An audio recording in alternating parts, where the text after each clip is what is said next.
Guys माहौल जबरदस्त शानदार, आई होप जिंदगी मस्त चल रही है और आपके एंड पर पढ़ाई बहुत अच्छी चल रही होगी। ये लेक्चर रिकॉर्ड कर रहा हूं customs warehousing CA final, CA में फाइनल अगर आपके एग्जाम्स है तो this chapter is relevant for your exams. Sir ICAI ने इस चैप्टर को, वेयर हाउसिंग चैप्टर को, सिंस आपको पता है कस्टम के कई सारे टॉपिक्स को एक्सक्लूड कर दिया था फ्रॉम योर सिलेबस, पर वेयर हाउसिंग को वापस से इंट्रोड्यूस कर दिया है आपके सिलेबस में।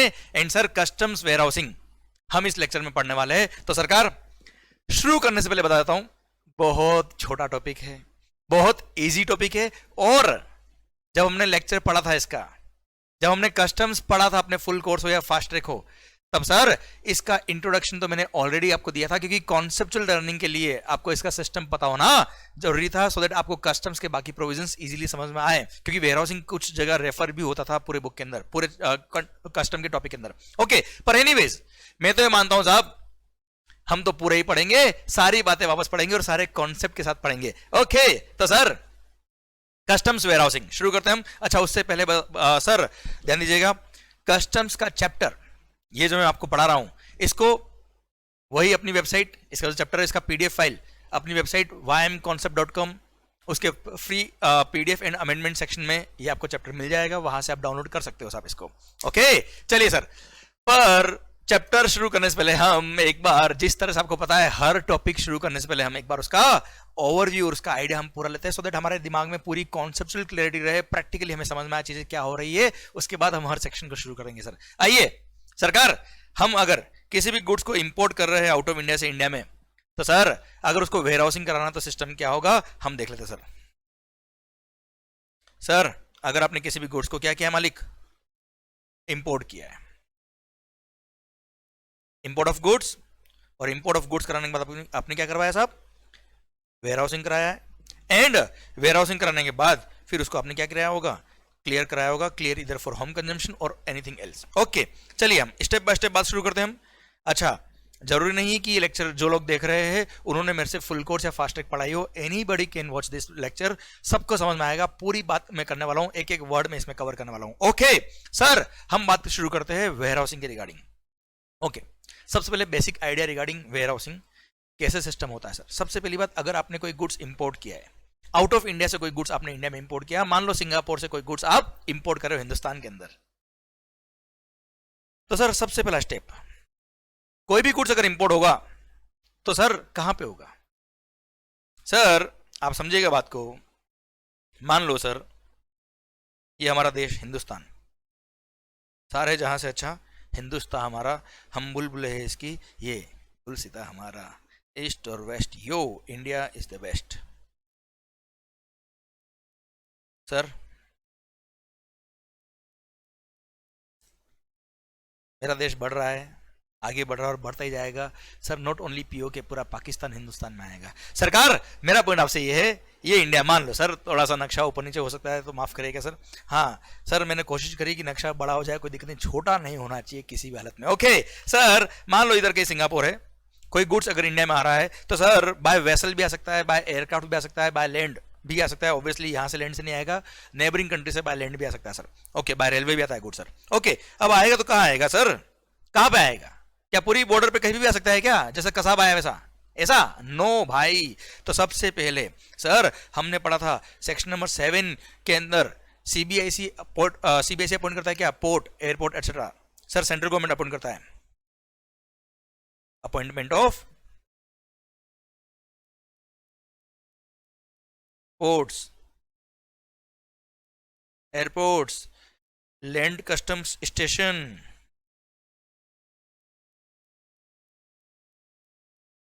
एटसेट्रा। कौन अपॉइंट करेगा, central government. Okay sir, port वगैरह अपॉइंट हो गए साहब। अब मान लो ये हिंदुस्तान में बहुत सारे पोर्ट्स अपॉइंटेड है, पर मान लो यहाँ पे अभी मान लो बाय वेसल गुड्स आ रहा है तो ये पोर्ट्स अपॉइंटेड है। तो सर अब वेसल जो आएगा कहां पे आएगा, क्या वेसल यहां पे आ सकता है क्या, जहां पर कस्टम्स स्टेशन नहीं है, क्या वहां पे गुड्स, वहां पे वेसल आ जाए और सर वहां पे अनलोडिंग कर दे, ऐसा हो सकता है। Answer is no sir. हाँ, इमरजेंसी लैंडिंग कर रहा हो तो बात अलग है सर, अदरवाइज सर एक पूरा सेक्शन बना हुआ है सर, सेक्शन नंबर 29, जिसमें बोला है क्या, person incharge of the conveyance को बोल दिया, person incharge of the conveyance को बोल दिया कि arrival at the fixed places only. जो port, airport, land custom station etcetera appoint किए सीबीआईसी ने अंडर सेक्शन नंबर 7, आप वहीं पे आएंगे, कहीं और नहीं आएंगे except in case of emergency. अच्छा ये सारे वही पॉइंट है जो मैं आपको ऑलरेडी बता चुका हूँ, ऑलरेडी हम पढ़ चुके हैं। पर सर जब तक आपका लिंकिंग नहीं होगा जो आप ऑलरेडी पढ़ चुके हो उससे, तो आपको लगेगा ये सेपरेटली कोई अलग ही चैप्टर है। नहीं सर, ये पूरा चैप्टर आपको आएगा, गारंटी एक सेक्शन आपको अपने आप समझ में आएगा, अंदर से आवाज आएगी हमको आ रहा है, लर्न करने की जरूरत ही नहीं है सर, आप समझो अपना आप याद होगा सर। सरकार arrival,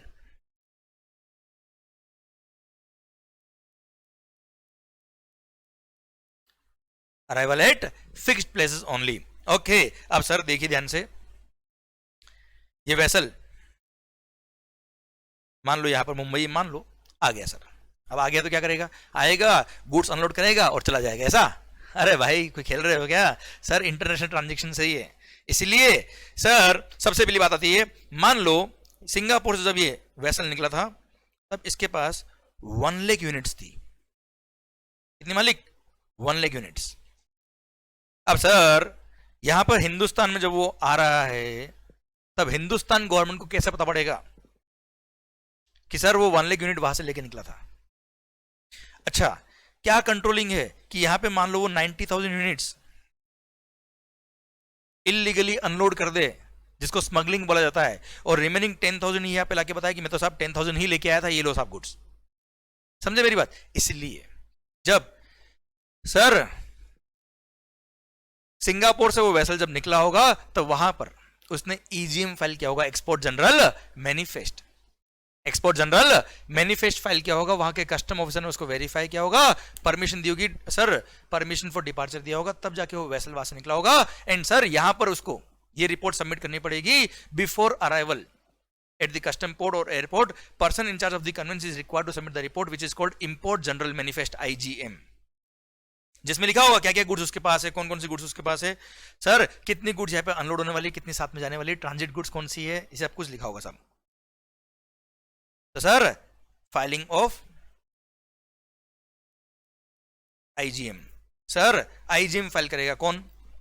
person in charge of the convince. अच्छा, ये IGM मतलब इंपोर्ट जनरल मैनिफेस्ट, और अगर व्हीकल से आ रहा तो इसी को बोलते हैं इंपोर्ट रिपोर्ट। क्लियर? साथ में क्या फाइल करता है sir? Passenger and crew arrival manifest. अरे हाँ है ना, passenger and crew arrival manifest plus passenger name record information. Clear? ये सब सबमिट करेगा कौन? By person in charge of the convince. Clear? Submit कर दिया। अच्छा ध्यान देना बेटा, IGM या IGM प्लस पैसेंजर की जो रिपोर्ट्स है ये सब सबमिट करनी पड़ती है उनको, कब तक?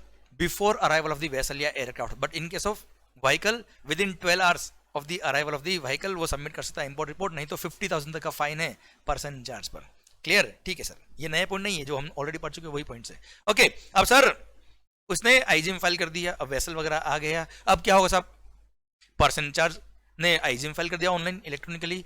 क्लियर? वेसल आ गया, अब ऑफिसर क्या करेगा? वेरीफाई करेगा, चेक करेगा कि सर जो उन्होंने IGM में लिखा है वो सारा गुड्स है या नहीं है, कोई इलीगली कोई गुड्स अनलोड तो नहीं हुआ, कोई स्मगलिंग का केस तो नहीं है सर। क्लियर? ये वेरीफाई करेगा। ओहो भाई वेरीफाई कर रहे हो आप, गड़बड़ कर रहे हो सर। वेरिफिकेशन बाय PO मतलब proper officer. Clear? Proper officer verify करेगा, एवरीथिंग फाउंड ओके। अच्छा ध्यान देना, 2 सेक्शन बनाए हुए इसके लिए, वेरिफिकेशन के लिए। देखो सर वेरिफिकेशन कर रहा है और यहां पर गड़बड़ पाएगी थोड़ी सी। ओके अभी नहीं करेगा मेरे को लगता है। Okay, verification by proper officer.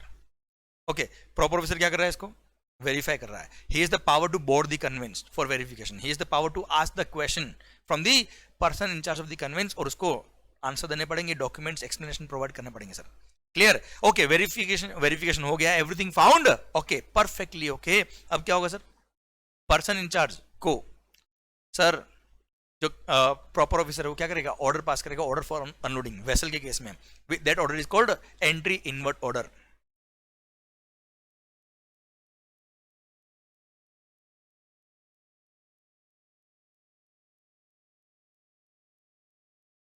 Proper officer will issue entry inward order in case of vessel. और सर जो गुड्स IGM में मेंशन है उन्हीं के लिए एंट्री इनवर्ट ऑर्डर मिलेगा, बाकी किसी के लिए एंट्री इनवर्ट कभी मिल नहीं सकता क्योंकि वो इलीगली गुड्स है सर। क्लियर? अब सर अनलोडिंग का ऑर्डर हो गया, एक तरह से ये ऑर्डर फॉर अनलोडिंग है। अब क्या होगा मालिक? सर अब अनलोडिंग होगा मालिक। क्लियर, गुड्स अनलोड होगा कस्टम पोर्ट पर। अब अनलोड जो होगा under the supervision of custom officer होता है। क्लियर, ड्यूरिंग वर्किंग आवर्स होता है, ऑन अ वर्किंग डे होता है। सर ध्यान देना बेटा, sir it unloading is done with in the custom area only under the supervision of proper officer during working day, during working hours, except on payment of over time charges, जिसको merchant over time charge बोलते हैं, जिसपे GST नहीं लिखता sir. हमने पढ़ा था GST examination में। ओके सर, अनलोडिंग हो गया। अब sir after unloading goods are handed over to the custodian to held the custody of the goods.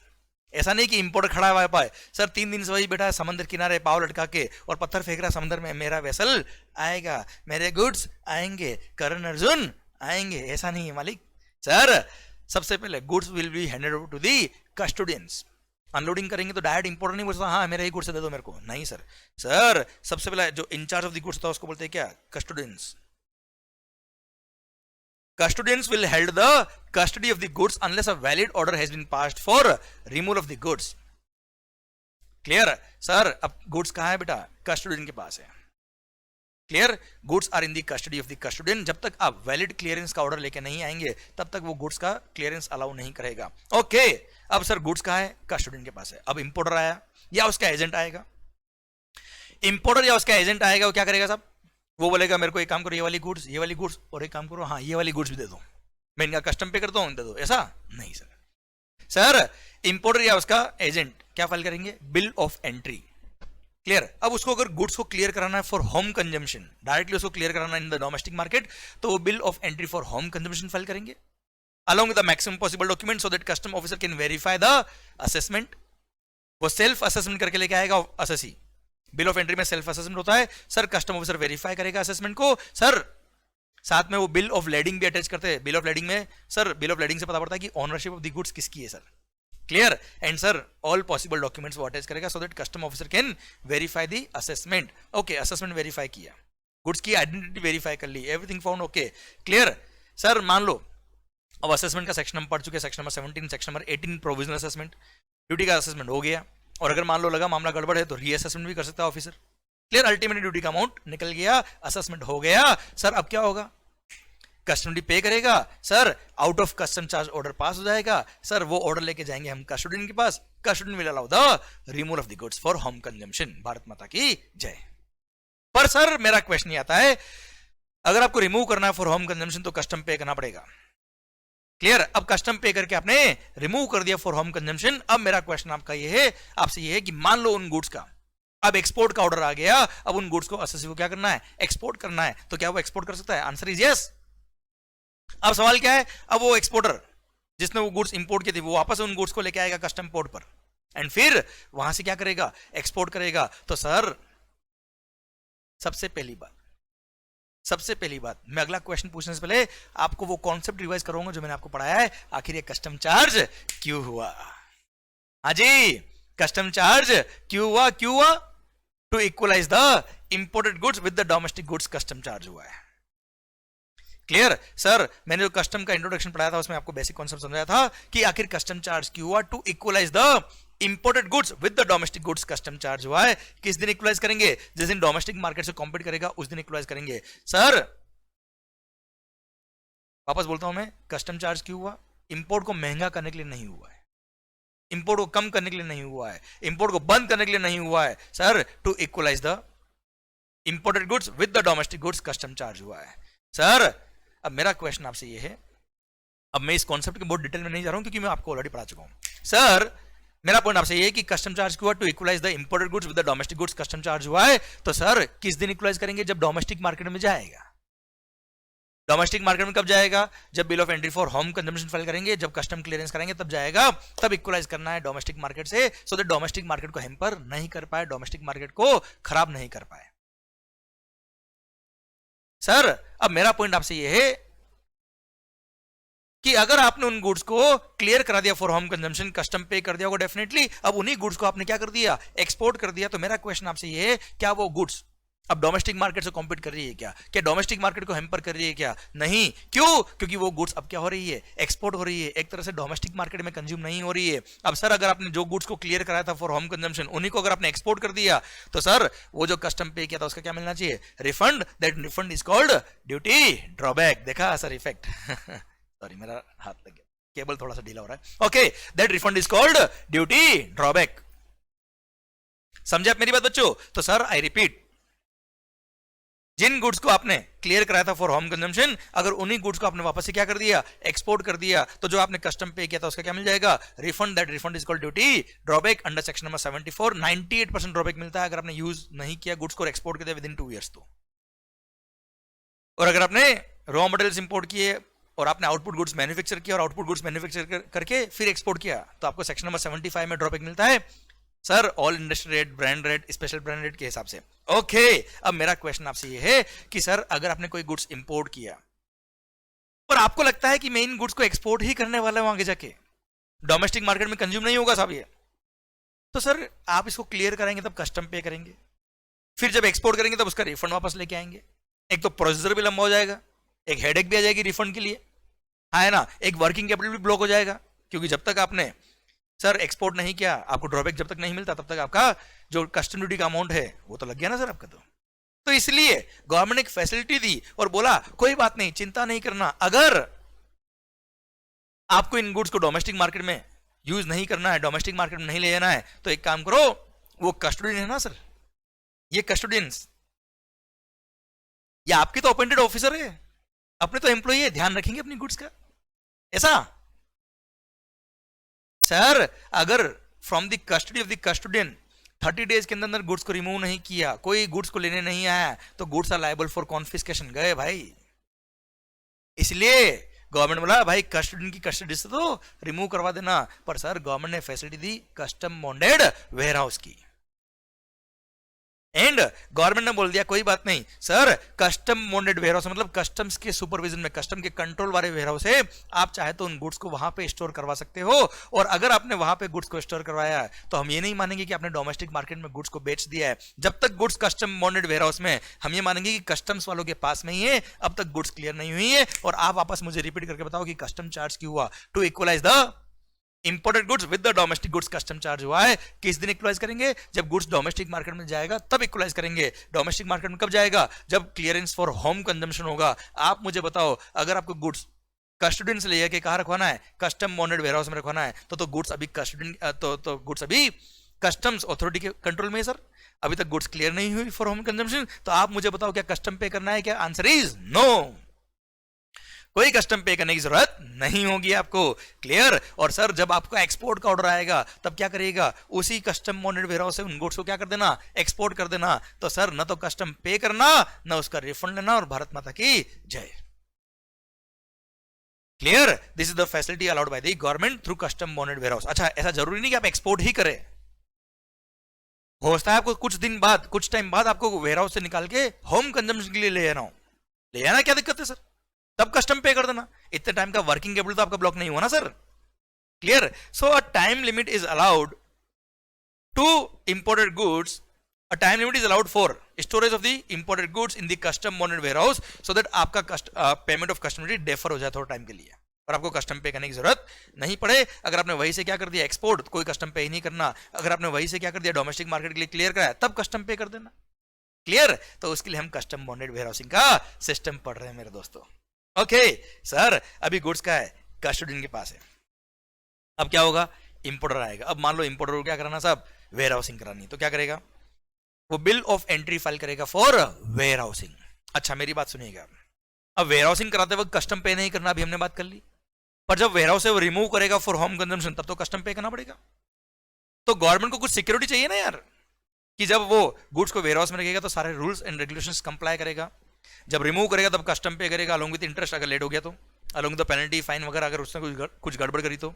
इसलिए डिपार्टमेंट से क्या करवाता है, एक बार वेयरहाउसिंग बॉन्ड साइन करवाता है, वेयरहाउसिंग बॉन्ड साइन कराता है। एंड वेयरहाउसिंग बॉन्ड का अमाउंट होता है कितने का, thrice the amount of duty, जितना अमाउंट ऑफ ड्यूटी होता है उसका 3 गुना, thrice the amount of duty का वेयरहाउसिंग बॉन्ड साइन करवाएंगे कौन, कस्टम ऑफिसर। सर अगर आपने bill of entry for warehousing file करी है, क्लियर? सर एक मिनट, स्टेप बाय स्टेप और आगे चलते हैं, पर मैं एक दो पॉइंट जो मैंने पढ़ा है वो एक बार पहले लिख देता हूं मैं आगे। पॉइंट नंबर 8, कस्टोडियन के पास गुड्स पड़े, अब इंपोर्टर या उसका एजेंट आएगा, इंपोर्टर या उसका एजेंट आएगा, बिल ऑफ एंट्री फाइल करेगा फॉर वेयरहाउसिंग। एंड सिंस इस बिल ऑफ एंट्री की वजह से आप बॉन्ड में आएंगे, बॉन्ड फाइल करना ही पड़ेगा, इसलिए इसको बोलते हैं क्या, into bond bill of entry for warehousing.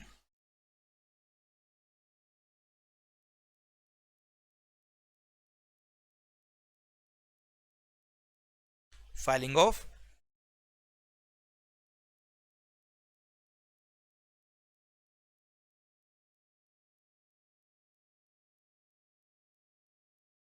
Into bond bill of entry for where housing.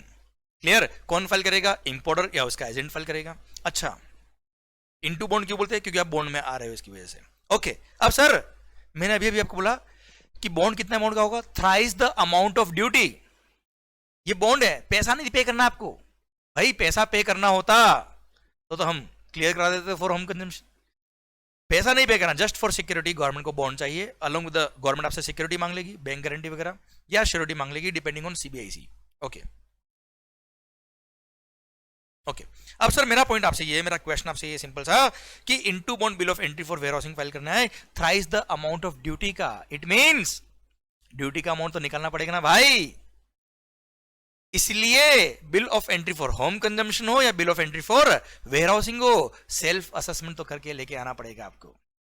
आपको जो बिल ऑफ एंट्री फाइल करनी वो self assessed bill of entry होगी, and along with the maximum possible document so that custom officer can ascertain the value of the goods and identity of the goods for the purpose of verification of assessment.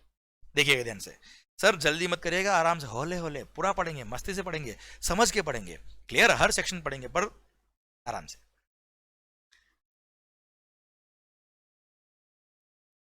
Along with bill of entry file कर रहा है वो, into bond bill of entry for warehousing, but along with maximum possible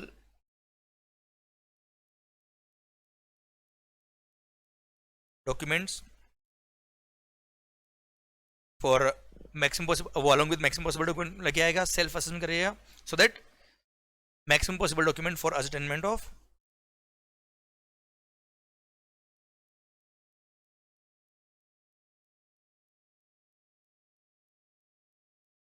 identity से पता पड़ेगा कि HSN code कौन सा है गुड्स का। क्लियर? सो दैट उससे रेट ऑफ ड्यूटी निकलेगी sir, and value of imported goods.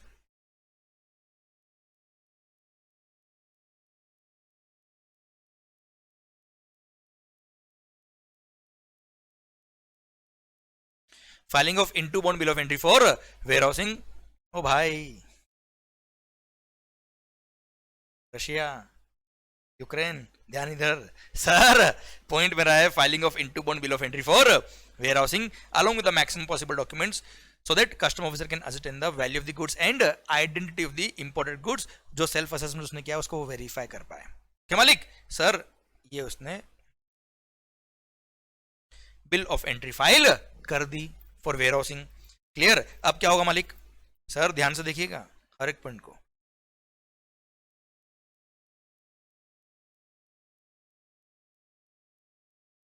Assessment होगा, ड्यूटी का अमाउंट निकलेगा सर। ड्यूटी पे नहीं करना पर असेसमेंट तो होगा ना सर। क्लियर? ड्यूटी का अमाउंट निकल गया। अब सर ड्यूटी पे नहीं करना है मेरे मालिक, क्या करना है फिर आपको?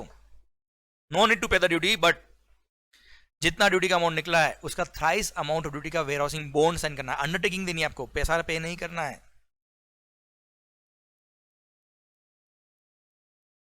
वेयर हाउसिंग बॉन्ड आप साइन करेंगे, यह लिख देता हूं जस्ट नॉलेज के लिए, आपको याद रहे इसलिए।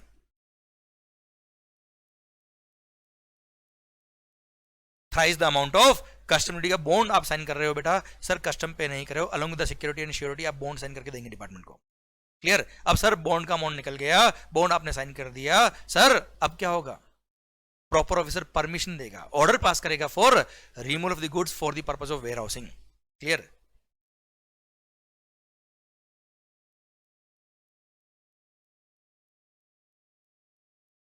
Order permitting warehousing, order pass होगा for clearance of the goods for the purpose of custom bonded warehouse of the goods. Okay sir, अब ऑर्डर पास हो गया, प्रॉपर ऑफिसर ने ऑर्डर पास कर दिया कि ठीक है जा कबूतर जा गुड्स को ले जा वेयर हाउस के अंदर। तो सर ऐसे केस में अब वो ऑर्डर लेके जाएगा कहां पर? कस्टोडियन के पास।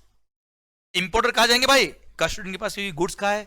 कस्टोडियन के पास पड़े। Clear? Sir now custodian will check the order की ऑर्डर प्रॉपर्ली सारा उसने क्लियरेंस के लिए पास किया कि नहीं किया। Sir if everything is found okay, custodian will allow removal of the goods for the purpose of warehouse. तो सर अब रिमूवल हो रहा है, रिमूवल फॉर वेयर हाउसिंग। अच्छा वेयर हाउस भी कौन सा? अपने घर वाले नहीं भाई, ये कस्टम बॉन्डेड वेयर हाउस है सर। अपने घर वाले वेयर हाउस होते तो कस्टम पे करो, ले आओ, हमें क्या दिक्कत है सर। ओके सर, अब वेयर हाउस में आप ले जाएंगे sir, custom bonded warehouse होते हैं, लाइसेंस्ड वेयर हाउस होते हैं सर, वहां आप ले जाएंगे। हम बात करने वाले आगे public warehouse, private warehouse और स्पेशल वेयर हाउस, ठीक है, बात करेंगे आगे। जो लाइसेंस्ड वेयर हाउस होते हैं कस्टम के, वहां आप जाएंगे सर, वहां का जो लाइसेंसी है वहां, वो उसने अपॉइंट किया हुआ एक वेयर हाउस ऑपरेटर, जो वेयर हाउस से सारा काम देखता है। क्लियर? वो वेयर हाउस ऑपरेटर क्या करेगा, देखेगा कि क्या ऑर्डर पास हुआ फॉर वेयर हाउसिंग, वो उन्हीं गुड्स को अलाउ करेगा under the custom bonded warehouse जिनके लिए प्रॉपर ऑर्डर पास हुआ है for warehousing. Clear? Order check करेगा, then he will allow the warehousing of the goods. Allow हो गया, he will give an he will warehouse operator will give you an acknowledgement कि भाई इतने आपके goods हमको receive हुए हैं। अब गुड्स वेयर हाउस हो गए ना सर, अब क्या करना है, बस गुड्स के पास में चादर बिछाएंगे और वही हम सो जाएंगे सर, है ना, गुड्स का ध्यान रखेंगे ना बेटा, हम भी वेयर हाउस हो जाएंगे ऐसा, भाई जाओ ना घर पे। क्लियर? गुड्स का वेयर हाउसिंग हो गया, अब हम गुड्स को दूर से देखेंगे, बाय, और घर अपने। क्लियर? घर जाना है या जहाँ जाना जाओ, पर यहाँ से निकलो भी। ओके सर, वेयर हाउसिंग हो गया गुड्स का। अब क्या होगा, आप भी बोलेंगे सर पकाते वो तो ठीक है ना, थोड़ा थोड़ा तो होना चाहिए ना यार सर। ओके सर, पॉइंट पर आपसे ये है सर, गुड्स वेयर हाउस में अब क्या करेंगे, चले गए अब वापस आएंगे, रोज आएंगे ना देखने के लिए गुड्स है कि नहीं अंदर, ऐसा नहीं ना भाई, there is a particular time limit allowed for warehousing. हम बात करेंगे आगे सर, 1 साल की टाइम लिमिट होती है वेयर हाउसिंग के लिए, 1 ईयर प्लस एक्सटेंशन भी मिल जाता है, अगर कमीशन चाहे तो एक्सटेंशन और दे सकता है आपको। Okay sir, there is a time limit for warehousing, उस टाइम लिमिट के अंदर आपको गुड्स को रिमूव करना पड़ता है। अब सर आप जब भी आपको गुड्स को रिमूव करना होगा तब आप आएंगे, ध्यान से देखिएगा,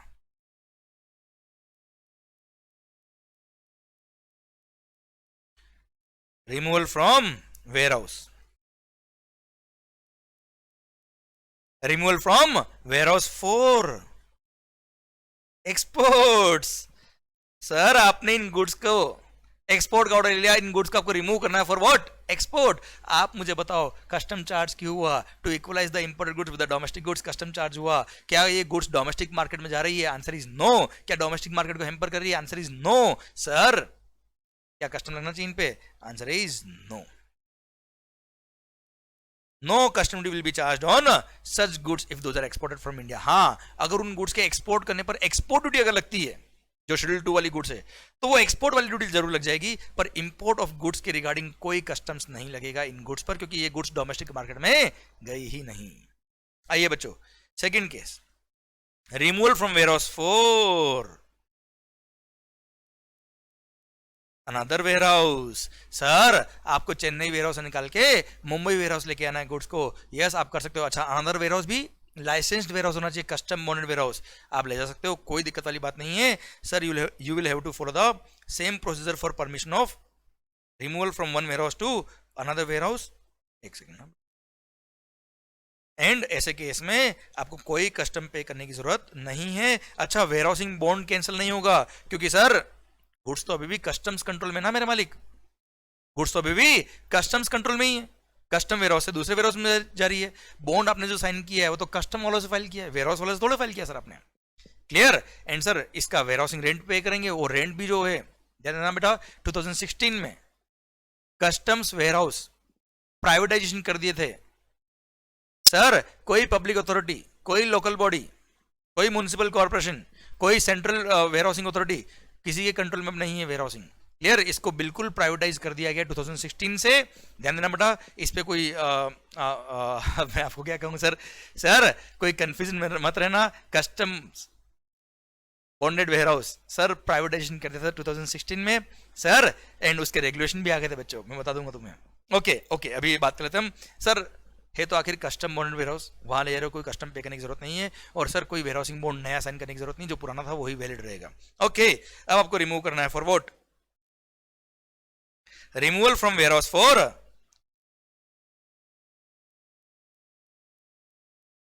होम कंजम्पशन।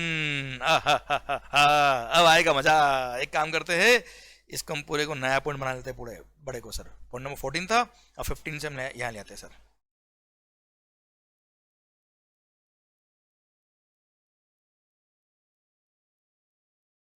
सर अब आपको रिमूव करना है goods for what, home consumption. सबसे पहली बात दिल थाम के सुनेगा, बहुत काम का पॉइंट है सर, बहुत ही अच्छा पॉइंट है। यहां अगर समझ में आ गया तो समझना 50% वेयर हाउसिंग खत्म आपका। नो डाउट पूरा चैप्टर पढ़ेंगे हम आगे, पर सर कॉन्सेप्ट यहां क्लियर, जिंदगी भर ये याद रहने वाला आपको। सर सुनना बच्चों ध्यान से, और कोई याद करने की जरूरत नहीं, कोई लर्निंग की जरूरत नहीं, कोई मगअप करना ही नहीं सर जिंदगी में। सरकार पॉइंट नंबर 15 ये कहता है कि अगर आपको गुड्स को रिमूव करना है फॉर व्हाट, होम कंजम्पशन, तो ऐसे केस में एक काम करो, यहां जितने पॉइंट आते हैं उतने यहां लिखते हैं, सो दैट कंटिन्यूटी बनी रहेगी आपकी। ओ भाई चलो point number 16, point number 15,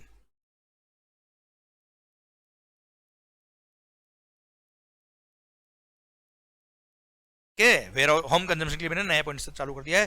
point number 15 ये कहता है सर अगर आपको गुड्स को रिमूव करना है for what, home consumption from the warehouse, तो क्या करेंगे सर? वेयर हाउस ऑपरेटर के पास आएंगे, जो वेयर हाउस कीपर उसको बोलेंगे मेरे गुड्स दो, अपना रेंट लो और मिल जाए तुम गुड्स को।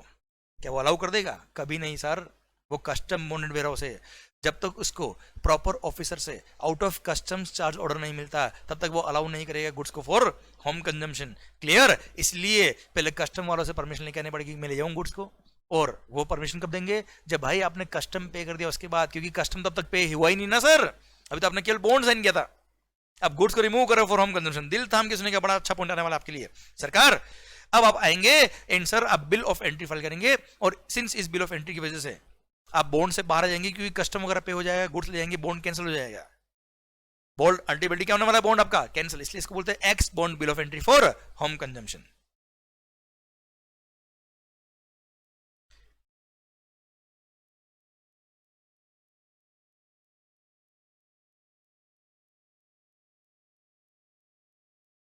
Filing of x bond bill of entry for home consumption कौन फाइल करेगा सर? इंपोर्टर या उसका एजेंट फाइल करेगा। सर उसको गुड्स रिमूव करनी फॉर व्हाट? Home consumption. दिल थाम के। अभी क्वेश्चन मेरा आपसे ये है कि आखिर कस्टम चार्ज क्यों हुआ? To equalise the imported goods with the domestic goods custom charge हुआ। किस दिन इक्वलाइज करेंगे सर? जब ये डोमेस्टिक मार्केट में जाएगा, डोमेस्टिक मार्केट से कॉम्पीट करेगा। डोमेस्टिक मार्केट से कॉम्पीट कब करेगा सर? अभी कर रहा है या जिस दिन आपने गुड्स का वेयर हाउसिंग करवाया था तब कर रहा है कॉम्पीट? सर मुझे आप ये बताइए कस्टम चार्ज क्यों हुआ?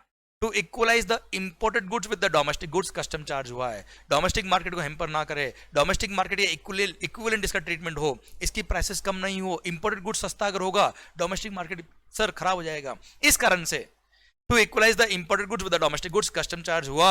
एंड सर कस्टम का अमाउंट ऐड करने के बाद, कस्टम ड्यूटी ऐड करने के बाद, यूजुअली गवर्नमेंट ने उस अकॉर्डिंग प्राइसेस रखी है, उस अकॉर्डिंग कस्टम ड्यूटी का अमाउंट कैलकुलेट किया है, सो दैट डोमेस्टिक मार्केट के इक्वल आ जाए इंपोर्टेड गुड्स। ओके, मेरा क्वेश्चन आपसे ये दिल थाम के, सर ये इंपोर्टेड गुड्स डोमेस्टिक मार्केट से कॉम्पीट कब करेगा? जब ये डोमेस्टिक मार्केट में जाएगा। डोमेस्टिक मार्केट में कब जा रहा है? आज जा रहा है या जिस दिन आपने वेयर हाउसिंग करा था उस दिन जा रहा था? आज जा रहा ना भाई, आज जा रहा, तो आज ही डोमेस्टिक मार्केट से कॉम्पीट करेगा, तो हमें डोमेस्टिक मार्केट से आज इक्वलाइज करना सर इसको। और अगर आज इक्वलाइज करना है तो सर मेरा क्वेश्चन आपसे आप ध्यान से सुनिएगा। मान लो जब आपने ओरिजिनली गुड्स को इंपोर्ट किया था, ओरिजिनली जब आपने बिल ऑफ एंट्री फाइल करी थी, तब उन गुड्स पे रेट ऑफ कस्टम था मान लो 10%। मान लो rate of custom duty was 10%, और अभी जब आप ex bond bill of entry for home consumption file करना है, तब मान लो उन गुड्स पर रेट ऑफ ड्यूटी हो गया कितना? 5% या 15%। ठीक है सर, बढ़ भी सकता है, कम भी हो सकता है। क्लियर? मेरा पॉइंट आपसे ये कि रेट ऑफ ड्यूटी चेंज हो गया। पहली बात तो ये सर, गवर्नमेंट ने अगर रेट ऑफ ड्यूटी चेंज किया होगा, अगर मान लो पहले 10% था उससे 5% कर दिया, तो क्यों किया? क्यों किया होगा आप सोचिए। सर कस्टम चार्ज क्यों? To equalise the imported goods with the domestic goods. अरे हाँ है ना, अगर गवर्नमेंट ने रेट ऑफ ड्यूटी कम करी, इट मींस डोमेस्टिक मार्केट में महंगाई कम हो गई है, और इंपोर्टेड गुड्स अभी भी महंगा आ रहा है सर, जो प्राइस मारा था उसी प्राइस मारा है। गवर्नमेंट को अब लगता है कि पहले 10% कस्टम चार्ज करने के बाद डोमेस्टिक प्राइस के बराबर आता था इंपोर्टेड गुड्स, पर अभी 5% कस्टम लगाने से भी इंपोर्टेड गुड्स डोमेस्टिक मार्केट के बराबर आ जाएगा। तो उन्होंने रेट क्या कर दी? रिड्यूस कर दी। हाँ, उनको लगा अगर कि डोमेस्टिक मार्केट में महंगाई बढ़ गई, क्या लगा उनको बेटा? उनको अगर ऐसा लगा कि डोमेस्टिक मार्केट में महंगाई बढ़ गई, तो सर डोमेस्टिक मार्केट से इंपोर्टेड गुड्स को इक्वलाइज करने के लिए उन्होंने रेट ऑफ कस्टम को क्या कर दिया? बढ़ा दिया। सर अब मेरा क्वेश्चन आपसे ये है कि जो भी सिचुएशन रही, रेट बढ़ाई या कम करी, जो भी करा, जब ओरिजिनली आपने इंपोर्ट किया था गुड्स को, ओरिजिनली जब आपने गुड्स को इंपोर्ट किया था ₹4, जो भी अमाउंट था सर 10% टाइम कस्टम था सर। अभी जब आप क्लियर करा रहे हो फॉर होम कंजम्पशन, जब वेयर हाउस में रखवाया अपने गुड्स को, तब रेट था 10%। अभी जब क्लियर करा रहे हो फॉर होम कंजम्पशन, तब रेट हो गया कितना, 15% या 5%। मेरा क्वेश्चन आपसे ये है कि सर गुड्स डोमेस्टिक मार्केट में अभी जा रहा है, गुड्स डोमेस्टिक मार्केट से अभी कॉम्पीट करेगा, तो गुड्स को आज ही इक्वलाइज करना ना सर, उस दिन इक्वलाइज करके क्या कर लेते आप। इसलिए सर जो नई रिवाइज रेट ऑफ कस्टम है, अगर रेट चेंज हुआ तो उस रेट से असेसमेंट होगा। इसीलिए सरकार, यहां पे मैं दिल थाम के देखना सर क्या लिखता हूं,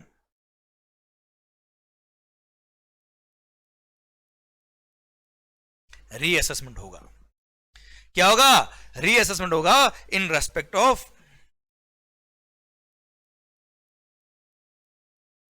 हर चीज के पीछे लॉजिक है सर, लॉजिक से समझिए, आप चीजों को याद नहीं करना पड़ेगा सर। रीअसेसमेंट करना पड़ेगा इन respect of rate of duty, और सर नई रेट से जो भी कस्टम बनेगा उतना आपको पे करना पड़ेगा। अच्छा ऐसा नहीं कि whichever is higher, sir अगर आपका टारगेट होता ना सर कस्टम चार्ज क्यों हुआ, इंपोर्ट को महंगा करने के लिए, इंपोर्ट को कम करने के लिए, इंपोर्ट को डीमोटिवेट करने के लिए, वही से बेसिक कॉन्सेप्ट आपके इस तरह के अगर होते तो आप तो विच एवर इज हायर पे जाते सर। ये कॉन्सेप्ट कभी आप एक्सेप्ट ही नहीं कर पाते, रेट अगर कम हुआ तो कम लेंगे सर। मैं तो कह रहा हूं कस्टम एग्जिम्ट हो गया तो एग्जिम्शन मिलेगा यहाँ पे,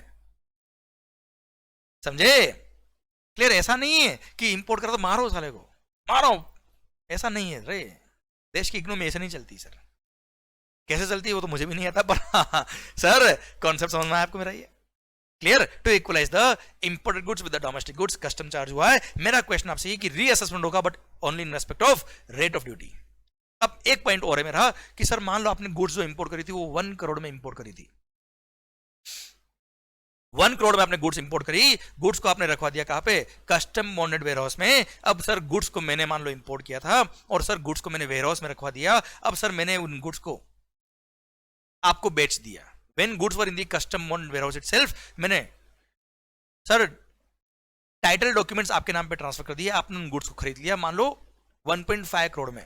अब sir owner of the goods आप है, ऑब्वियसली जब कस्टम बॉन्डेड वेयर हाउस से आप गुड्स को क्लियर कराना होगा तो आप आएंगे, मैं नहीं होऊंगा, because you are the owner of the goods, you will file ex bond bill of entry for home consumption. अब सर मेरा पॉइंट आपसे ये कि कस्टम कितने में चार्ज होगा, 1 करोड़ पे या 1.5 करोड़ पे, मैं बात कर रहा हूं कस्टम्स की, कस्टम्स कितने में चार्ज होगा, 1 करोड़ या 1.5 करोड़। सर मेरा पॉइंट आपसे ये है, उससे पहले आंसर देने से पहले आप ये सोचिए कि कस्टम्स आखिर चार्ज किस पे होता है, कस्टम्स कौन से ट्रांजैक्शन पे चार्ज होता है sir. Customs is charge on import of goods and export of goods. अभी हम इंपोर्ट की बात कर रहे हैं, आप मुझे बताइए custom is charge on import of goods, goods import कितने में हुआ था, गुड्स इंपोर्ट हुआ था 1 करोड़ में। इंपोर्ट के ट्रांजैक्शन पे टैक्स लग रहा है, इनडायरेक्ट टैक्स, जीएसटी हो, कस्टम हो, एक्साइज था, सर्विस टैक्स था या वेट था, these are taxes on transaction. On which transaction you are charging the customs, on the transaction of import of goods. Sir आप मुझे बताओ इंपोर्ट ऑफ गुड्स कितने में हुआ, 1 CR में हुआ, उस ट्रांजैक्शन पे कस्टम लग रहा है। हाँ ठीक है, आपसे कस्टम उस टाइम पे नहीं लिया जब आपने इंपोर्ट किया था, क्योंकि आपने गुड्स को वेयर हाउस में रखवाया था। पर सर जब आप रिमूव करेंगे फॉर होम कंजम्पशन तो सर टैक्स तो लेगा गवर्नमेंट, पर कौन से ट्रांजैक्शन में लेगा भाई, इंपोर्ट के ट्रांजैक्शन पे है ना सर। कस्टम ड्यूटी का पेमेंट डेफर हुआ है, पर जिस ट्रांजैक्शन पे टैक्स लगना था वो तो उसी ट्रांजैक्शन पे लगेगा ना मालिक।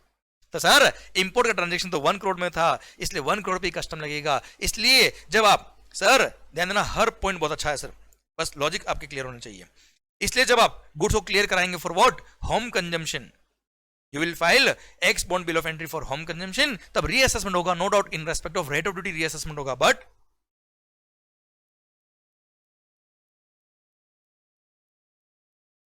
not in respect of value।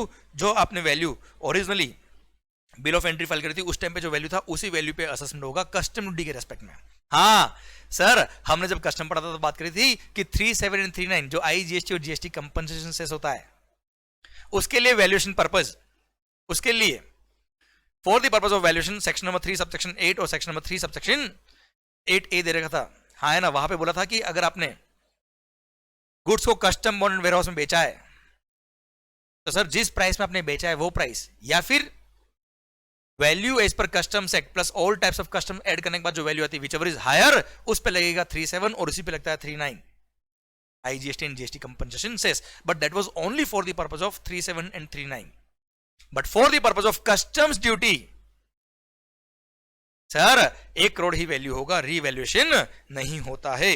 Clear? Okay सरकार, आइए अगले पॉइंट की तरफ बढ़ते हम. सर ये बड़ा अच्छा, बड़ा इंपॉर्टेंट, बहुत ही शानदार पॉइंट था, बहुत ही सुंदर पॉइंट था sir. X point bill of entry for home consumption हो गया, रीअसेसमेंट हो गया, only in respect of rate of duty, not in respect of value. अब क्या होगा मालिक? सर यही लिख देता हूं, आ जाएंगे पॉइंट यहां पे. सर अब क्या होगा? Sir payment of custom duty plus fine plus penalty if any, अगर है तो बेटा, नहीं तो केवल कस्टम ड्यूटी पे करो, ले जाओ सर. पे हो गया मालिक. सर फिर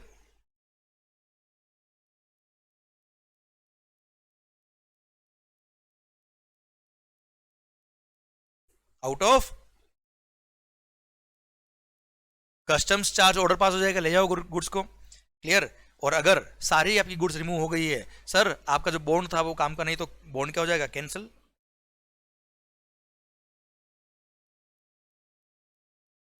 कैंसिलेशन ऑफ बॉन्ड. अब out of custom charge order pass हो गया, वो ऑर्डर आप ले जाएंगे कहां पर? सर वेयर हाउस कीपर के पास, वेयर हाउस ऑपरेटर के पास, उसको दिखाएंगे order, then he will allow the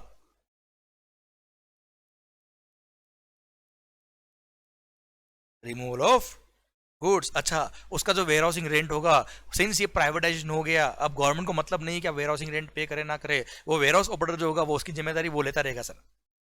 वो आपका वेयर हाउसिंग रेंट लेगा और फिर गुड्स को क्या कर देगा? अलाउ कर देगा, ले जाओ भैया.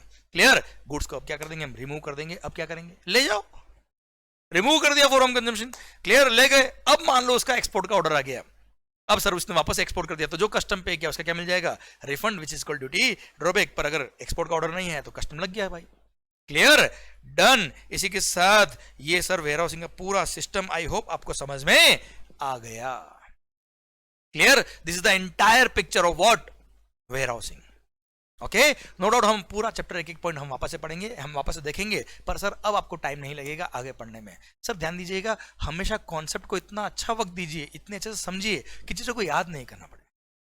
पता है, अगर आपने कॉन्सेप्चुअल पढ़ाई करी है तो सर चैप्टर की रिवीजन में टाइम नहीं लगता है, चैप्टर को पढ़ने में भी टाइम नहीं लगता है, और फिर चीजों को लर्न करने की जरूरत बिल्कुल भी नहीं होती, याद करने की जरूरत बिल्कुल नहीं होती, मगब तो बिल्कुल भी मतलब ही नहीं सर, कोई भी कॉन्सेप्ट है सर. क्लियर? आइए सर अब हम आगे बढ़ते हैं सर. अच्छा, उससे पहले अगर आपको ये जो मैंने लिखा है इसका स्क्रीनशॉट लेना हो, क्योंकि ये बड़ा इंपॉर्टेंट पॉइंट है, ये बड़ा ही काम का पॉइंट है, इसमें सारा लगभग वेयर हाउसिंग के प्रोविजन आ गए. Just have a click of this slide please sir. वो सलग तो सोच रहे सर अपनी जिंदगी, आप साइड में हटो पहले तो अरे क्रॉप कर लेना भाई. हटू मैं आपकी जिंदगी साइड में? हटू क्या? बोलो. चलो नहीं हटूंगा, ठीक है ना sir. Okay sir please have a click of this slide, फिर हम चैप्टर शुरू करते हैं. ओके अब इसको कर लीजिए. ओके दोस्तों, आया मजा? कौन कहता है कस्टम्स केवल प्रोसीजर पार्ट है? नहीं है सर, हर चीज इंपॉर्टेंट है, हर चीज अच्छी है, हर चीज लॉजिकल है. Okay done. भारत माता की जय. अच्छा ये प्लीज अगर आपको मैप कॉपी करना है कर लीजिए, पर किसी को दिखाना मत सर. सरकार इज्जत की बात है सर. हाँ पर देखो, मैंने कुछ भी भले नक्शा कैसा भी बनाया, मैंने मैप कैसा भी बनाया, पर छोटा नहीं बनाया सर. देश बढ़ गया हमारा, छोटा कभी नहीं होना चाहिए सर. आइए सर, वेयर हाउसिंग. सर मैंने इसको चैप्टर नंबर 29 डाला, क्योंकि कस्टम वैल्यूएशन के बाद में इसको अगर पढ़ेंगे तो वो सीक्वेंस अच्छी बैठती है सर, इसलिए. क्लियर? एंड उसके बाद ड्रॉबैक, और उसके बाद आप आगे के चैप्टर पढ़िएगा. अच्छा चलिए सरकार, वेयर हाउसिंग. सर पहले वेयर हाउसिंग स्टेशन का कॉन्सेप्ट हुआ करता था, अभी कुछ कॉन्सेप्ट नहीं है इस तरह का, क्योंकि प्राइवेटाइजेशन कर दिया इस फील्ड में. क्लियर? ये वेयर हाउसिंग स्टेशन कुछ नहीं, डिलीट कर दिया सर फाइनेंस एक्ट 2016 से. अच्छा, warehouse means a public warehouse licence under section number 57, हम पढ़ेंगे अभी. Private warehouse licence under section number 58, और special warehouse licence under section number 58A. बात करते 2 मिनट की. Warehouse goods means the goods which are deposited in a warehouse. जो warehouse में उनको बोलते हैं क्या? Where housed goods. ओके पढ़िए. A custom bonded warehouse can be established at any place in India if approved by the licensing officer. इसलिए customs station का concept ही डिलीट कर दिया गवर्नमेंट ने. ओके चलिए सर, अब वेयर हाउसेस कितने तरह के होते हैं? 3 तरह के वेयर हाउस होते हैं साहब. Public warehouse, private warehouse and special warehouse. Section 57, 58, 58A।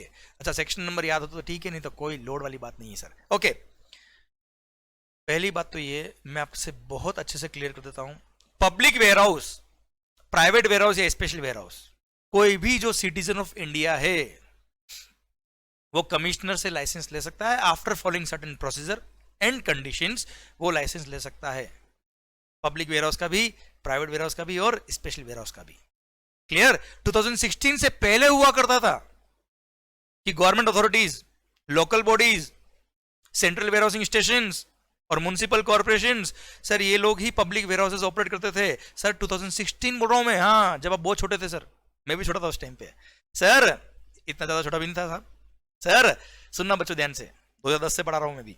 सरकार सुनना रहे, होशियारी, जब आप सीए फील्ड में शायद एंटर भी नहीं किए थे आपने, तब से ये ऑलरेडी अमेंड हो चुका था। 2016 में ही अमेंड हो गया था कि पब्लिक वेयर हाउसेस पहले ये गवर्नमेंट अथॉरिटीज या गवर्नमेंट बॉडी या लोकल बॉडीज ही ऑपरेट करती थी, अब हट गया सर, प्राइवेटाइजेशन कर दिया मोदी जी ने आके। सर सुनना बात को ध्यान से, एनी पर्सन, अच्छा इसके लिए भी पता है रेगुलेशन है, आप देखना, गूगल पर डाल के देखना सर आप, sir public warehouse under customs, उसके सर रेगुलेशंस बने हुए हैं, प्राइवेट वेयर हाउस के रेगुलेशंस बने हुए कस्टम्स में 2016 में आए हुए, स्पेशल वेयर हाउस के रेगुलेशन बने हुए, उसके रेगुलेशन में 3 में लिखा हुआ है कि licensing of the warehouse, उसमें लिखा है अ सिटीजन ऑफ इंडिया, कहीं गवर्नमेंट बॉडी अथॉरिटी का नाम नहीं है। ओके सरकार, आइए अब पहले पढ़ते हैं पब्लिक वेयर हाउस के बारे में। सेक्शन में 57, द प्रिंसिपल कमिश्नर और कमिश्नर ऑफ कस्टम्स। अच्छा एक बात तो ये, पूरे कस्टम्स एक्ट में जहां जहां कमिश्नर वर्ड रेफर होता है वहां वहां प्रिंसिपल कमिश्नर भी रेफर हुआ, दोनों को इक्वल पावर दिए हुए हैं। क्लियर? इसलिए पूरे कस्टम्स एक्ट में जहां भी कमिश्नर लिखा हुआ प्रिंसिपल कमिश्नर भी रेफर होगा। ओके चलिए पढ़ते हैं। द प्रिंसिपल कमिश्नर और commissioner of customs may subject to certain conditions as may prescribed, they may licence a public warehouse wherein dutiable goods may be deposited. Clear? जिन पर custom duty लगता है साहब, उन goods को, पर custom duty लगता है पर कस्टम पे नहीं किया। अच्छा कस्टम पे कर दोगे तो वेयर हाउस में रखोगे कि सर अपने घर ले जाओ, अपने घर मतलब अपने वेयर हाउस, अपनी फैक्ट्री ले जाओ सर। ये तो कस्टम आपको पे नहीं करना पड़ेगा, आपका वर्किंग कैपिटल ब्लॉक नहीं हो, इसलिए तो हमने without payment of custom warehousing allow करिए सर। ओके सरकार, यहाँ पे क्या लिखा है, any importer can store his goods. Public warehouse के अंदर कोई भी इंपोर्टर जिसको परमिशन मिली फॉर वेयर हाउसिंग, जिसने into bond bill of entry for warehousing file किया, परमिशन मिल गई है, वो अपने गुड्स को स्टोर कर सकता है। अच्छा ध्यान देना बेटा, जो पब्लिक वेयर हाउस है ये भी इसमें सिंस इस सेक्टर में प्राइवेटाइजेशन कर दिया, तो इसका जो रेंट होता है वो रेंट भी मार्केट रेट के हिसाब से डिटरमाइन करेगा जो बिजनेस कर रहा है वेयर हाउसिंग का वो person.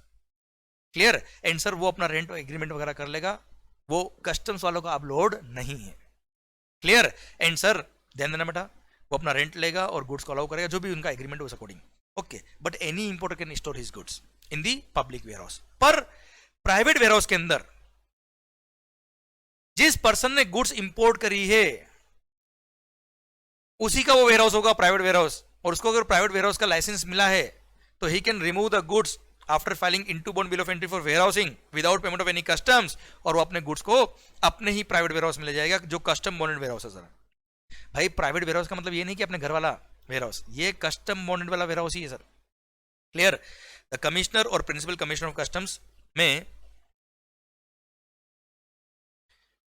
subject to such conditions as may be prescribed, license a private warehouse wherein dutiable goods imported by or on behalf of licensee may be deposited। सरकार आपने देखा तो यहां पे था any importer can store his goods, यहां पर goods imported by or on behalf of लाइसेंसी ही इसमें स्टोर हो सकते हैं। बच्चों ध्यान देना बेटा, यूट्यूब के किसी दूसरे वीडियो के चक्कर में कंफ्यूज मत हो जाना सर। क्लियर? सर जो मैं बता रहा हूं वो एकदम परफेक्ट है, सेक्शन में लिखा हुआ है, 2016 में अमेंड हुए सर सारे सेक्शन ये। ओके सर, तो ध्यान दीजिएगा सर। तो केवल लाइसेंसी ही अपने गुड्स इस प्राइवेट बॉन्डेड वेयर हाउस में स्टोर कर सकता है। मतलब मान लो सर नॉर्मली क्या होता है, बड़े बड़े जो एक्सपोर्टर होते हैं ना बेटा 100% ईओयू वगैरह, वो क्या करते हैं अपनी फैक्ट्री का ही या अपने लिए अलग से प्राइवेट बॉन्डेड वेयर हाउस, अपना ही वेयर हाउस का लाइसेंस ले लेते हैं private bonded warehouse.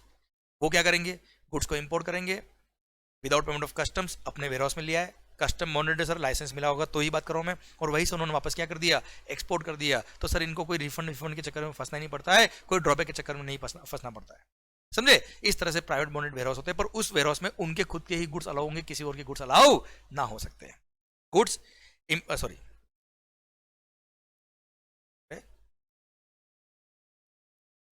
Goods imported by or on behalf of licensee are warehouse dear.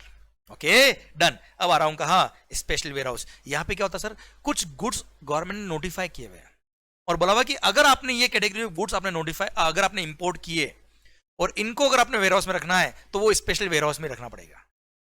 और खास बात, ये स्पेशल वेयर हाउस होता है, ये प्रॉपर ऑफिसर जो होता है कस्टम्स का, उसके फिजिकल कंट्रोल में होता है. मतलब ताला लगा के रखते हैं सर ये लोग, lock and key. Yes, they have the physical control over the special warehouse. उसकी परमिशन के बिना कोई भी गुड्स अंदर नहीं जाएगा, कोई भी गुड्स बाहर नहीं निकलेगा.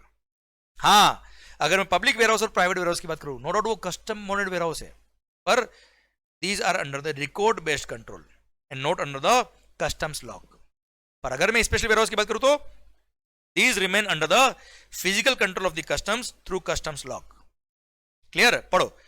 Again, the principal commissioner or commissioner of customs may subject to certain conditions as may be prescribed license a special warehouse. अच्छा, warehousing का business करने वाला पर्सन कोई भी हो सकता है, प्राइवेट पार्टी, उसको लाइसेंस मिलेगा proper.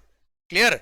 may license a special warehouse wherein dutiable goods may be deposited and such warehouse shall be caused to be locked by the proper officer and no person shall enter the warehouse or remove any goods therefrom without the permission of the proper officer.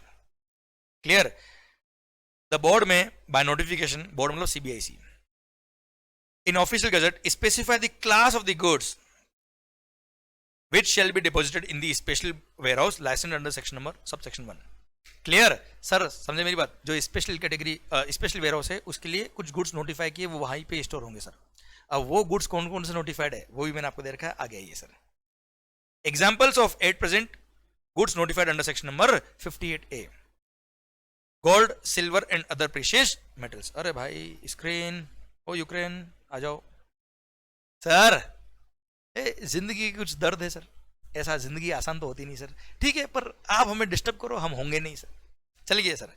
Sir सरकार examples first जो section में 58A के लिए notified goods है, gold, silver and other precious metals. देखो बेटा, ये महंगी गुड्स है, इनको फिजिकल कंट्रोल का जरूरत है सर. रिकॉर्ड बेस्ड कंट्रोल में गड़बड़ होने के चांस हो सकते हैं सर, इसीलिए. Second, goods for supply to duty free shops, without duty जाएगा सर इनको. Supply as stores to foreign going vessel और एयरक्राफ्ट, आप एज ए स्टोर सप्लाई करते हो तो उस पर कस्टम एग्जम्प्ट होता है sir. Supply to foreign privilege person, since इन केसेस में कस्टम्स नहीं लगता है इसलिए इनको फिजिकल कंट्रोल की जरूरत होती है सर, सो दैट पब्लिक या प्राइवेट वेयरहाउस में अगर इनको रखा तो वहां कहीं ना कहीं गड़बड़ होने के चांस होंगे, तो यहां पर फिजिकल कंट्रोल के अंदर रखा गया इनको. ओके चलिए सर पढ़िए. The licence is not required to be renewed annually, हर साल इसको रिन्यू करने की जरूरत नहीं है. Further it is not transferable, जिसको लाइसेंस दिया वही ऑपरेट करेगा. And valid till its cancellation और surrender. Licence would be cancelled on return request of the licensee. Return request करता साहब अपना धंधा बंद करना है, रिटर्न रिक्वेस्ट दो, प्रोसीजर है उसका और कैंसिल हो जाएगा. आइए अगले सेक्शन की तरफ बढ़ते हैं. Section 58B, cancellation of licence. Cancellation of licence. Sir अगर आपने कोई प्रोविजंस कॉन्ट्रावेंट किए, कोई रूल्स रेगुलेशन तोड़े, कोई सर गड़बड़ कर रहे हो आप क्योंकि हमने रिकॉर्ड बेस्ड कंट्रोल आपके लिए रखा, या आपका अगर स्पेशल वेयर हाउस भी है वहां लाइसेंस ही कोई गड़बड़ कर रहा है, टैक्स चोरी होने के चांसेस है वहां पे, तो ऐसे केस में proper officer can cancel the licence of the warehouse also. पर बिफोर कैंसिलेशन आपको पता है सर, principle of natural justice, a reasonable opportunity of being heard will be given to the licensee. पर हाँ, अब उसका जवाब आएगा, फिर हम वापस डिपार्टमेंट वापस उस पर एक्शन लेगा, टाइम लगेगा ना यार. तब तक के लिए हिज रजिस्ट्रेशन में भी सस्पेंडेड. क्लियर? प्रॉपर ऑफिसर के में प्रॉपर ऑफिसर कौन है? Commissioner or principal commissioner may suspend the operation of the warehouse during the pendency of the proceedings. अब सर भले ही रजिस्टर उसका लाइसेंस क्या कर दिया, सस्पेंड कर दिया, ड्यूरिंग सस्पेंशन को नई गुड्स उसमें स्टोर नहीं कर पाएंगे, पर जो ऑलरेडी उसमें गुड्स है स्टोर्ड है उस पर तो जो वेयर हाउसिंग के जो प्रोविजन होते हैं वो तो अप्लाई होंगे ही सर. और वहां से अगर किसी इंपोर्टर को अपने गुड्स रिमूव करवाना है तो वो रिमूव करवा सकता है, कोई दिक्कत नहीं सर. देखो लिखिए, पढ़ा है. Where the operation of the warehouse is suspended, no goods shall be deposited in the warehouse during the period of suspension. However, the provisions of this chapter, मतलब warehousing के, shall continue to apply to the goods which are already deposited in the warehouse. नए goods allow नहीं करेंगे obviously, पर जो goods already है उस पर तो नॉर्मल वेयरहाउसिंग के प्रोविजन लगेंगे. रिमूव करवाना चाहे तो कर सकते हो, कोई दिक्कत नहीं sir, after following the procedure. और अगर मान लो आपका लाइसेंस क्या हो गया, कैंसल्ड हो गया, तो ऐसे केस में सर 7 दिन का वक्त दिया है, इस वेयरहाउस को खाली कराओ. क्लियर? उस लाइसेंसी को वेयरहाउस क्या करना पड़ेगा, खाली करना पड़ेगा सर. या तो गुड्स को शिफ्ट करवाना पड़ेगा दूसरे वेयरहाउस में, या फिर इन गुड्स को एक्सपोर्ट कर दो, या इन गुड्स को क्लियर कराओ for home consumption on payment of custom duty. Clear, कुल मिला के खाली करो 7 दिन के अंदर सर, क्लियर। और हाँ, जब तक कि गुड्स रिमूव नहीं होती विद इन 7 डेज, नॉर्मल जो वेयरहाउसिंग के प्रोसेसर होते हैं वो तो अप्लाई हो गई होगा, नॉर्मल प्रोविजन यहाँ पे अट्रैक्ट होंगे, क्लियर, डन, कोई खास बात नहीं। आइए सरकार, warehousing bond section number 59 sir, हम ऑलरेडी बात कर चुके हैं इसके रिगार्डिंग, पर 2-3 पॉइंट एक्स्ट्रा आएंगी सर। सबसे पहली बात, अगर आपने सेक्शन नंबर 46 में बिल ऑफ एंट्री फाइल करी फॉर वेयरहाउसिंग, तो सर उसको बोलते हैं into bond bill of entry for warehousing, clear. आप बॉन्ड साइन करेंगे कितने अमाउंट का, thrice the amount of duty का, क्लियर सर। अब उसमें आप लिखेंगे क्या, आप बाइंड करेंगे अपने आप को to comply with all the provisions of the act and rules and regulations made thereunder, कि सब सारे प्रोविजंस में कंप्लाई करूंगा। आप कस्टम ड्यूटी पे करेंगे, क्लियर, इंटरेस्ट पे करेंगे जब आपको डिमांड आएगी, जब रिमूव करेंगे होम कंजम्पशन के लिए, कोई गड़बड़ करा तो, प्लस अगर कोई गड़बड़ किया तो आपने पेनल्टी और फाइन भी पे करना पड़ेगा, इसके लिए आप बाइंडिंग रहते हैं सर। अच्छा, thrice the amount of duty का लॉजिक क्या है कि अगर आप रिमूव करेंगे तो ड्यूटी का अमाउंट तो पे करना ही पड़ता है, प्लस अगर आपने कुछ फ्रॉड किया होता है तो 100% of tax involve is the penalty का अमाउंट, उसके अलावा सर आपको फाइन भी पे करना पड़ता है एडिशनल, इसलिए thrice the amount of duty का आपको बॉन्ड का अमाउंट रखा गया है सर। अच्छा, पेमेंट नहीं करना है, केवल बॉन्ड अंडरटेकिंग है सर, ये लॉजिक में नहीं यहाँ लिखा हुआ है सर आपके लिए। The rational for bond amount equal to thrice the amount of duty is that importer's potential liability can extend to duty plus mandatory penalty of 100% as well as fine and interest. That's why हमने thrice of amount of duty का bond रखवाया साहब। अच्छा, अब sir क्या होता है, मान लो मैं एक इंपोर्टर हूं और मैं रेगुलर इंपोर्टर हूं, रेगुलरली गुड्स को वेयरहाउस में रखता हूं सर। अब सर मेरी चॉइस है, या तो हर बार जब इंपोर्ट करता हूं, हर बार जब गुड्स को वेयरहाउस के लिए लेता हूं, हर बार नया बॉन्ड साइन करूं, या फिर मेरे को चॉइस थी, मैं चाहूं तो एक जनरल बॉन्ड भी साइन कर सकता हूं जो एक एस्टिमेटेड अमाउंट ऑफ ड्यूटी के thrice the amount of duty का बॉन्ड होगा सर। अच्छा, वो एस्टिमेटेड अमाउंट ऑफ ड्यूटी कितना होगा, वो एसीडीसी अप्रूव करेगा साहब, क्लियर। अच्छा, उस केस में क्या होता है, एक रनिंग बॉन्ड साइन होता है sir, running bond, running account रखा जाता है सर, करंट अकाउंट होता है ना सर, पैसा आ रहा है जा रहा है, आ रहा है जा रहा है, जैसे आपका सीसी लिमिट होता है बैंक के अंदर, 50 लाख का सीसी लिमिट है सर आपका, सर आपने फंड्स यूज किए, वापस आए, वापस गए, पर ultimately 50 lakh is the maximum limit, वैसा ही जनरल बॉन्ड भी होता है सर। एक रनिंग अकाउंट इसमें रखा जाता है, देखिए, running account is maintained which is debited when the imported goods are warehoused and credited when warehoused goods are cleared export on payment of duty, या फिर एक्सपोर्ट कर दो, कोई दिक्कत नहीं सर। तो रनिंग अकाउंट होता है सो दैट जितना अमाउंट का आपने जनरल बॉन्ड साइन किया उससे एक्सीड नहीं करे गुड्स जो आपने रखी उस पर ड्यूटी का अमाउंट। ओके, चलिए नोट पढ़िए। The bond amount is determined by ACDC of customs having regard to past imports which are warehoused and duty involved in such consignments and anticipated imports and exports revenue involved। कितना sir expected revenue involve है उसका thrice of amount duty का bond sign करवा देंगे, और एक running account चलता रहता है सर कि मैक्सिमम इतना ही ड्यूटी का गुड्स इसमें रह सकता है सर। ओके, ठीक है सर। अच्छा, बॉन्ड तो आपने साइन किया, साथ में आपको सर सिक्योरिटी भी देनी पड़ेगी जो भी सीबीआईसी प्रिस्क्राइब करेगा वो, that may be bank guarantee और any other guarantee. Any bond executed under this section by an importer in respect of goods shall continue to be enforced even if goods are transferred to another warehouse। Sir आपने किसी और warehouse में transfer कर दिया तो भी bond तो bond रहेगा ना सर, बॉन्ड तो कस्टमर के साथ है, वेयरहाउस वाले के साथ थोड़े सर आपका। ठीक है सर, ये बात हम ऑलरेडी पढ़ चुके थे। Where the whole of the goods or any part thereof are transferred to another person, the transferee shall execute a bond and furnish the security। मैंने गुड्स आपको बेच दिए तो आपको नया बॉन्ड साइन करना पड़ेगा, जब तक आपका बॉन्ड साइन नहीं होता तब तक मेरा बॉन्ड कंटिन्यू रहेगा, मेरा बॉन्ड सर कैंसिल नहीं होगा सर। क्लियर, ठीक सर। आइए section 60, permission for removal of goods for deposit in the warehouse.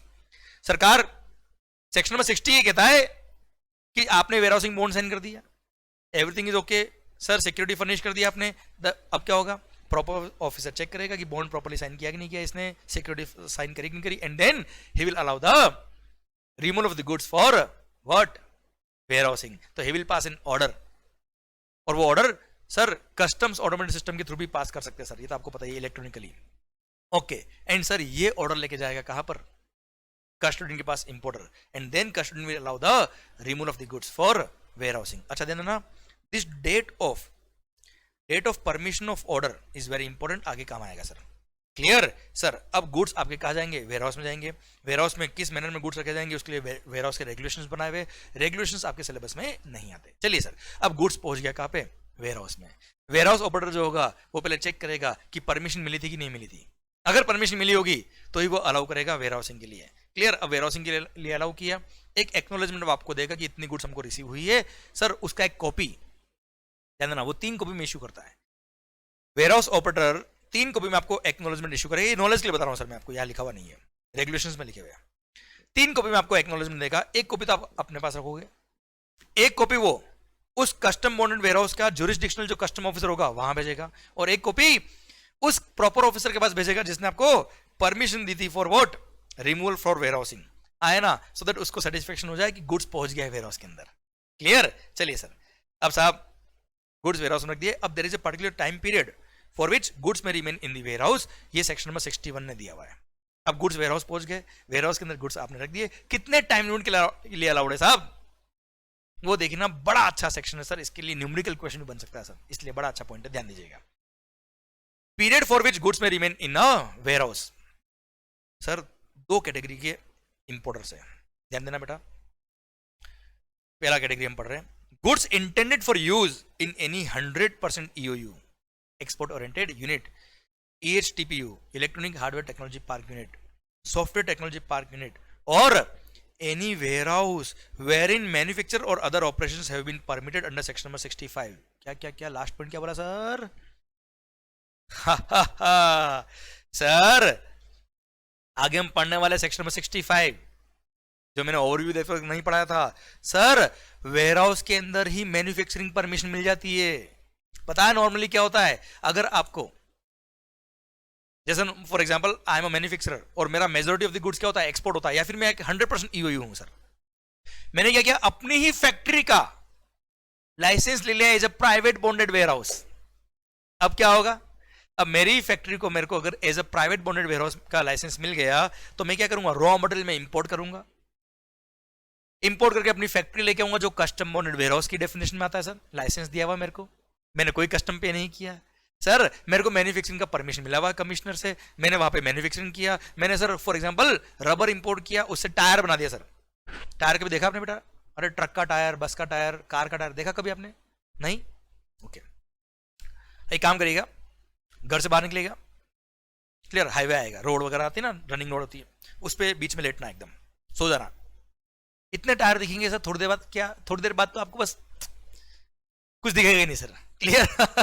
अब मेरा पॉइंट आपसे ये है, टायर, अब मैंने क्या किया है साहब, जस्ट मजाक कर रहा हूँ, कहीं चले मजा ना, टायर दूर से देख लेना, पॉइंट मेरा आपसे ये है, अच्छा बचपन में खिला नहीं खिला आपने टायर, टायर सर हम भाग रहे पीछे और अरे बहुत मजा आता था सर जिंदगी में, पर अब कहाँ वक्त है, व्हाट्सअप, मोबाइल, फेसबुक, इंस्टाग्राम, इनसे ऊपर नहीं आ पा रहे सर, जिंदगी सर फिजिकल मोड में जो थी वो ऑनलाइन में नहीं होती सर। सर मेरे को भी आपसे मिलने के लिए बड़ी इच्छा होती है और हम भी तरसते सर आपसे मिलने के लिए, रियली कह रहा हूं, दिल से बोल रहा हूं मैं आपको। ओके, पॉइंट मेरा आपसे ये है सर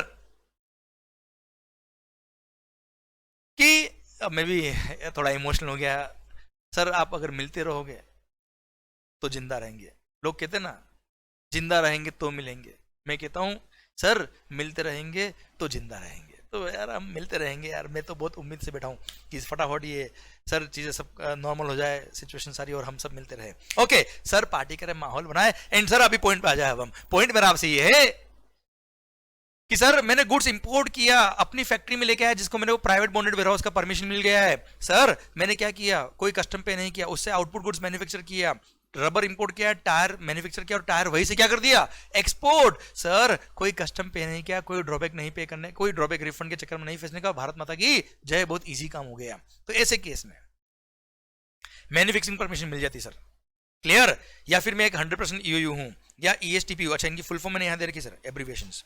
100% ईओयू मतलब 100% एक्सपोर्ट ओरिएंटेड यूनिट्स, ESTPU मतलब electronic hardware and technology park unit, STPU मतलब software technology park unit. Okay sir, अगर मैं ये यूनिट्स हूं या फिर मेरे को मैन्युफैक्चरिंग का परमिशन मिला हुआ है अंडर सेक्शन नंबर 65, और ऐसे वेयरहाउस में अगर मैंने गुड्स इंपोर्ट करके वहां पे स्टोर करवाई है, तो ध्यान देना वहां पे अनलिमिटेड टाइम लिमिट के लिए परमिशन अलाउड है for warehousing, there is no time limit for warehousing of such goods in such warehouses. देखिए अगर कैपिटल गुड्स है तो till their clearance from the warehouse, मतलब जिंदगी भर आपकी जितनी इच्छा हो, जितनी ताकत हो रख लेना, हमें कोई दिक्कत नहीं है, जब तक क्लियर नहीं करते तब तक चलेगा सर। अदर गुड्स अगर है टिल देयर कंजम्पशन और क्लियरेंस फ्रॉम द वेयरहाउस, जिंदगी भर तक या तो कंज्यूम कर लो या उनको क्लियरेंस करा दो, तब तक, हमें कोई टाइम लिमिट फिक्स नहीं करी सर। अदर वेयरहाउसेस के लिए 1 साल का टाइम है सर। बात करते आगे, goods intended for use by others, तो ऐसे केस में 1 ईयर। अच्छा 1 ईयर कब से? दिल थाम के, जिस दिन हमने फिजिकली गुड्स को वेयर हाउस कराया ना बेटा, उससे नहीं। सर ध्यान देना, अभी अभी मैंने 2 मिनट पहले तो आपसे एक बात कही थी कि ये जिस दिन आपको परमिशन मिला for warehousing, that is relevant, वो आ गई बात sir. 1 year from the date on which proper officer made an order permitting removal of the goods from custom station for warehousing under section number 60 subsection 1, जिस दिन order मिला था for warehousing, वहां से 1 साल का टाइम शुरू हो जाएगा सर। हो सकता है वहां से निकाल के आपको वेयरहाउस में रखने में 4 दिन लग गए, हमें कोई दिक्कत नहीं सर। जिस दिन परमिशन मिले तो वहां से 1 साल। क्लियर? पर कमिश्नर को अगर लगता है कि इसको फर्दर एक्सटेंशन देना चाहिए, तो on an application by the importer sir further up to 1 year at a time by the principal commissioner और कमिश्नर एक्सटेंशन मिल सकता है सर, कोई दिक्कत नहीं सर, फर्दर एक्सटेंशन अलाउ कर देगा कमिश्नर। क्लियर? अच्छा अगर गुड्स ऑफ वोलेटाइल नेचर है या गुड्स ऐसी जिसका शेल्फ लाइफ बहुत कम है, खराब हो जाएगी सर, तो कमिश्नर चाहे तो इसको रिड्यूस भी कर सकता है। रिडक्शन बाय प्रिंसिपल कमिश्नर और commissioner where such goods are likely to be deteriorate to such shorter period as he may deem fit. Clear? तो वो कम भी कर सकता है। ओके अब दिल थाम के सुनना, ये बड़ा अच्छा पॉइंट आ रहा है, अब तक तो फिर भी ठीक था, बहुत ही शानदार पॉइंट, पता है नो डाउट। अच्छा मैं बात कर रहा हूं अदर वेयरहाउस के लिए, देख लीजिए सर, एरो अदर वेयरहाउस से आ रहा है सर, ये टॉपिक तो खत्म हो चुका है, इनके लिए अनलिमिटेड टाइम अलाउड है। ओके नॉर्मल लोगों के लिए warehousing period is only 1 year, पर 1 year में भी सर पता है क्या बोल दिया, सिंस गवर्नमेंट की रेवेन्यू अभी भी गवर्नमेंट को नहीं मिली है, गवर्नमेंट को अब तक कस्टम का अमाउंट उनका नहीं मिला, क्योंकि आपने गुड्स को सर कस्टम स्टेशन से कहां ले गए, कस्टम बॉन्डेड वेयरहाउस में ले गए, अब तक आपने कस्टम पे नहीं किया, आपने केवल बॉन्ड साइन किया हुआ सर, अंडरटेकिंग दी हुई, पैसा थोड़ी दिया गवर्नमेंट को। तो गवर्नमेंट ने बोल दिया भाई no doubt permitted period for warehousing is 1 year plus extension if any, पर फिर भी 90 डेज के अंदर अंदर अगर आपने गुड्स को रिमूव नहीं किया फॉर होम कंजम्पशन या फिर एक्सपोर्ट, 90 दिन के अंदर, जिस दिन आपको परमिशन मिली थी फॉर वेयरहाउसिंग, जिस दिन आपको ऑर्डर पास हुआ था under section number 60 for warehousing, वहां से 90 डेज के अंदर अंदर अगर आपने गुड्स को रिमूव नहीं किया इधर फॉर होम कंजम्पशन और फॉर वेयरहाउसिंग, और इधर फॉर होम कंजम्पशन और फॉर एक्सपोर्ट, तो सर ऐसे केस में 91st डे से जिस दिन आप कस्टम ड्यूटी का अमाउंट पे करेंगे, तब तक का आपको इंटरेस्ट भी पे करना पड़ेगा eight the rate of 15% per annum, simple interest number of days के हिसाब से। किस अमाउंट पर? जितना amount of custom duty payable आएगा, जितना amount of custom duty payable आएगा। अच्छा कस्टम ड्यूटी कब पे करेंगे? जब आप गुड्स को रिमूव करेंगे फॉर होम कंजम्पशन, तब उस टाइम पे along with the custom duty you will also have to pay the interest at the rate of 15% per annum. Government का कहना है साहब आप वेयरहाउस में रखो ना, हमें क्या दिक्कत है, पर सर 1 साल का टाइम लिमिट है, अलाउड है नो डाउट, पर 90 डेज की बियॉन्ड अगर आपने रखा तो हम आपसे ब्याज भी चार्ज करेंगे। क्लियर? जब रिमूव करोगे उस टाइम पे जो कस्टम ड्यूटी का अमाउंट होगा along with the custom you will have to pay the interest at the rate of 15% per annum, simple interest number of days के हिसाब से। क्लियर? समझे मेरी बात? डन। ये देखिए बेटा यहां पे मैंने समरी ली हुई है। अच्छा 90 डेज कब से काउंट होंगे? वापस से कह रहा हूं, किस दिन हमने फिजिकल वेयरहाउस करवाया उससे मतलब नहीं है, जिस दिन परमिशन फॉर वेयरहाउसिंग हुई थी वहां से 90 डेज मिलेंगे सर। यहां मैंने बना रखा आपके लिए छोटा सा चार्ट है, ऑर्डर परमिटिंग वेयरहाउसिंग है ना बच्चों, वहां से काउंटिंग चालू होगी। क्लियर? वहां से 90 दिन। अच्छा no doubt permitted period for warehousing is 1 year plus extension, this is PP मतलब permitted period of warehousing. Clear? 1 year plus extension, no doubt permitted period of warehousing is 1 year plus extension. फिर भी जिस दिन order मिला था warehousing का उसके 90 days के अंदर अगर आपने गुड्स को रिमूव नहीं किया तो 91st डे से, ये देखिए क्या लिखा है, 91st डे से interest at the rate of 15% per annum is also payable till the payment of custom duty. Clear? On the amount of custom duty payable eight the time of removal. Clear? और sir 90 days के अंदर remove किया तो कोई interest पे करने की जरूरत नहीं है, जो कस्टम होगा केवल वो पे कर देना। भारत माता की जय। क्लियर? और हाँ यहां पॉइंट नंबर 2 में सीबीएसई के पास पावर है कि वो चाहे तो इस इंटरेस्ट के अमाउंट को कम कर सकता है, वेव कर सकता है, एग्जिम कर सकता है, वो एक पावर दे रखा है सर।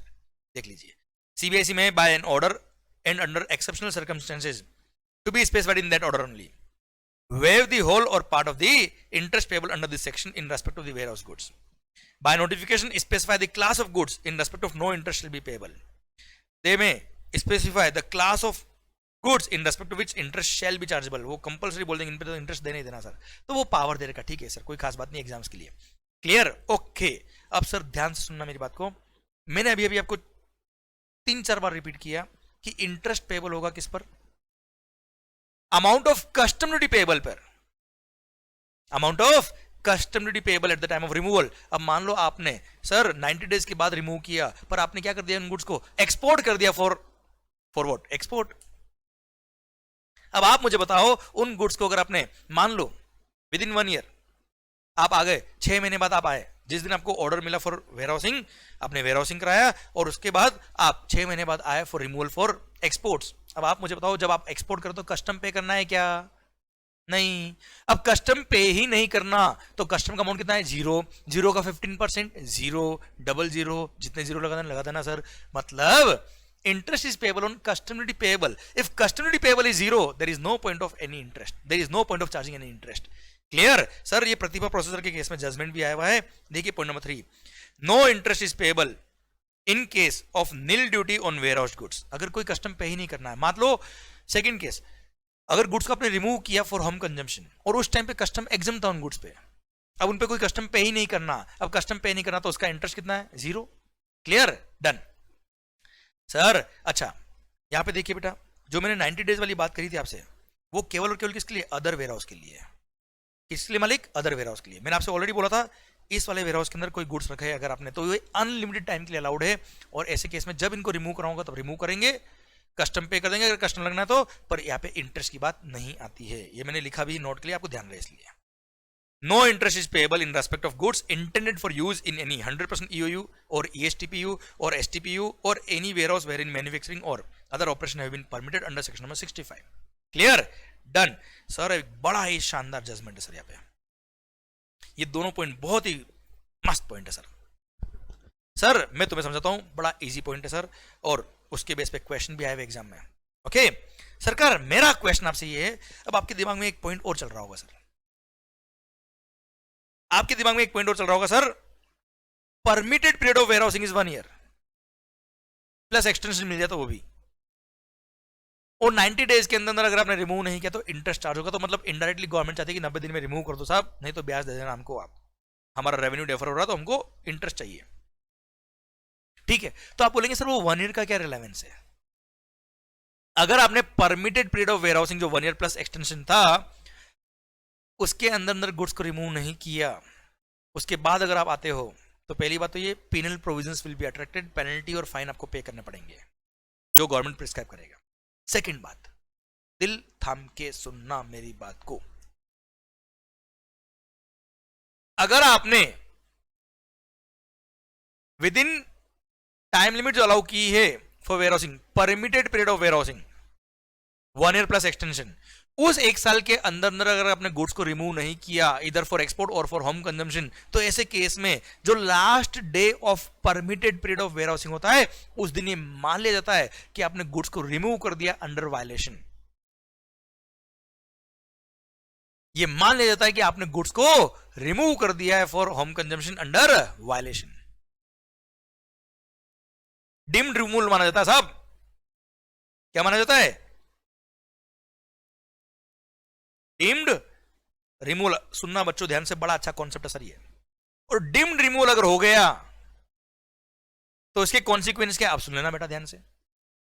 हमने जब वेयरहाउसिंग चैप्टर शुरू किया था तब बात करी थी कि जब आप वेयरहाउस से रिमूव करते हो उस टाइम पर जो रेट ऑफ ड्यूटी होता है उस रेट से कस्टम पे करना पड़ता मालिक, है ना। जिस दिन आपने सर रिमूव किया है फॉर व्हाट, होम कंजम्पशन, जिस दिन हमने x point bill of entry for home consumption file किया तब रीअसेसमेंट होता है, but reassessment is done only in respect of rate of duty, not in respect of value. मतलब रेट ऑफ ड्यूटी तो वापस निकलेगी ना सर। तो क्वेश्चन मेरा ये आता है जो इस जजमेंट में आया कि सर अगर आपने within the permitted period of warehousing अगर आपने गुड्स को रिमूव नहीं किया तो ऐसे केस में मान लिया जाता है जो last day of permitted period of warehousing होगा उस दिन मान लेंगे गुड्स आपने क्या कर दिए, डिम रिमूव कर दिए, और उस दिन जो रेट ऑफ ड्यूटी होगा उस रेट ऑफ ड्यूटी से आपको कस्टम पे करना पड़ेगा। जब भी पे करोगे बाद में, पर उस रेट से कस्टम पे करना पड़ेगा। जब रिमूव करोगे तब कस्टम पे करना, अलोंग विद इंटरेस्ट पे करना, अलोंग विद पेनल्टी पे करना, पर किस रेट ऑफ ड्यूटी से पे करेंगे, जिस दिन लास्ट डे था परमिटेड पीरियड ऑफ वेयरहाउसिंग का उस दिन की रेट से कस्टम पे करेंगे। हाँ है ना। आप एक बार ध्यान से देखिए, SBC sugar limited union of India के साथ में जजमेंट था सुप्रीम कोर्ट का, साहब देखना ध्यान से। If the goods are cleared from the warehouse after the expiry of the permitted period of warehousing और permitted extension thereof, the goods are deemed to have been improperly removed under section number 72 of the Customs Act along with the consequence. अब इसका consequence क्या है? Consequence that the rate of duty has to be computed with reference to the rate applicable on the date of expiry of the permitted warehousing period or permitted extension thereof, irrespective of actual rate of duty on the actual date of removal of the goods. Clear? जब आपने actual remove किया उसे concern नहीं रहेगा. And if any exemption is granted after the date of expiry of the permitted period of warehousing, then exemption will not be available to the assessee. तो जो last permitted day of warehousing rate होगी वो लगेगी. उसके बाद अगर government ने उन गुड्स पे कोई एग्जिबिशन दिया तो एग्जिबिशन नहीं मिलेगा. मान लो कोई गुड्स है एसबीसी शुगर लिमिटेड, मान लो शक्कर मान लो आपने इंपोर्ट करी और सर शक्कर पर रेट ऑफ कस्टम है मान लो 10%. कितना sir? 10%. Last day of permitted period of warehousing क्या है? वो है मान लो 14 Feb 2022. समझ रहे हो ना सर? ये last permitted day of warehousing का लास्ट डे था बेटा, पर इस दिन तो आप ऑक्यूपाई थे कहीं सर. जिंदगी में मजा आ रहा है सर, माहौल बन रहा है सर. क्लियर? अब सर आपने इन गुड्स को, आपको होश ही नहीं था जिंदगी कहाँ जा रही है सर, बस चल रही है, जी रहे सर. क्या बताऊं मैं आपको, वो सर लोग बोले सर हम सीए कर रहे हैं, ये these are not applicable to us. ऐसा नहीं होता है, ठीक है?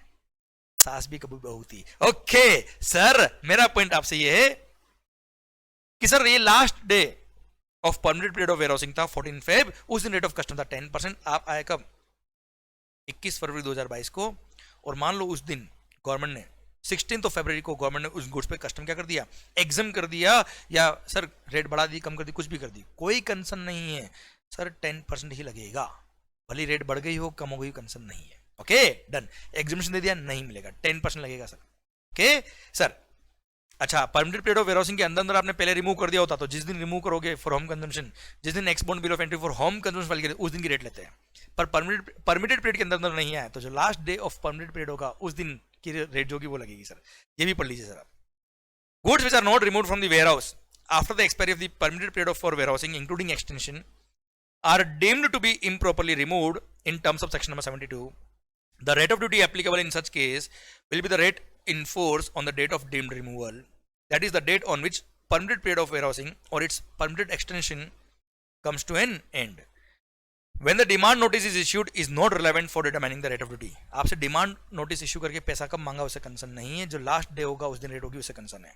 सेक्शन नंबर 15(1)(b) जो हमने पढ़ा था सर कि जिस दिन आप export bill of entry for home consumption file करेंगे उस दिन की रेट रिलेवेंट होती है, वो रिलेवेंट यहाँ पे नहीं रहेगी. यहाँ पे क्या लिखा है?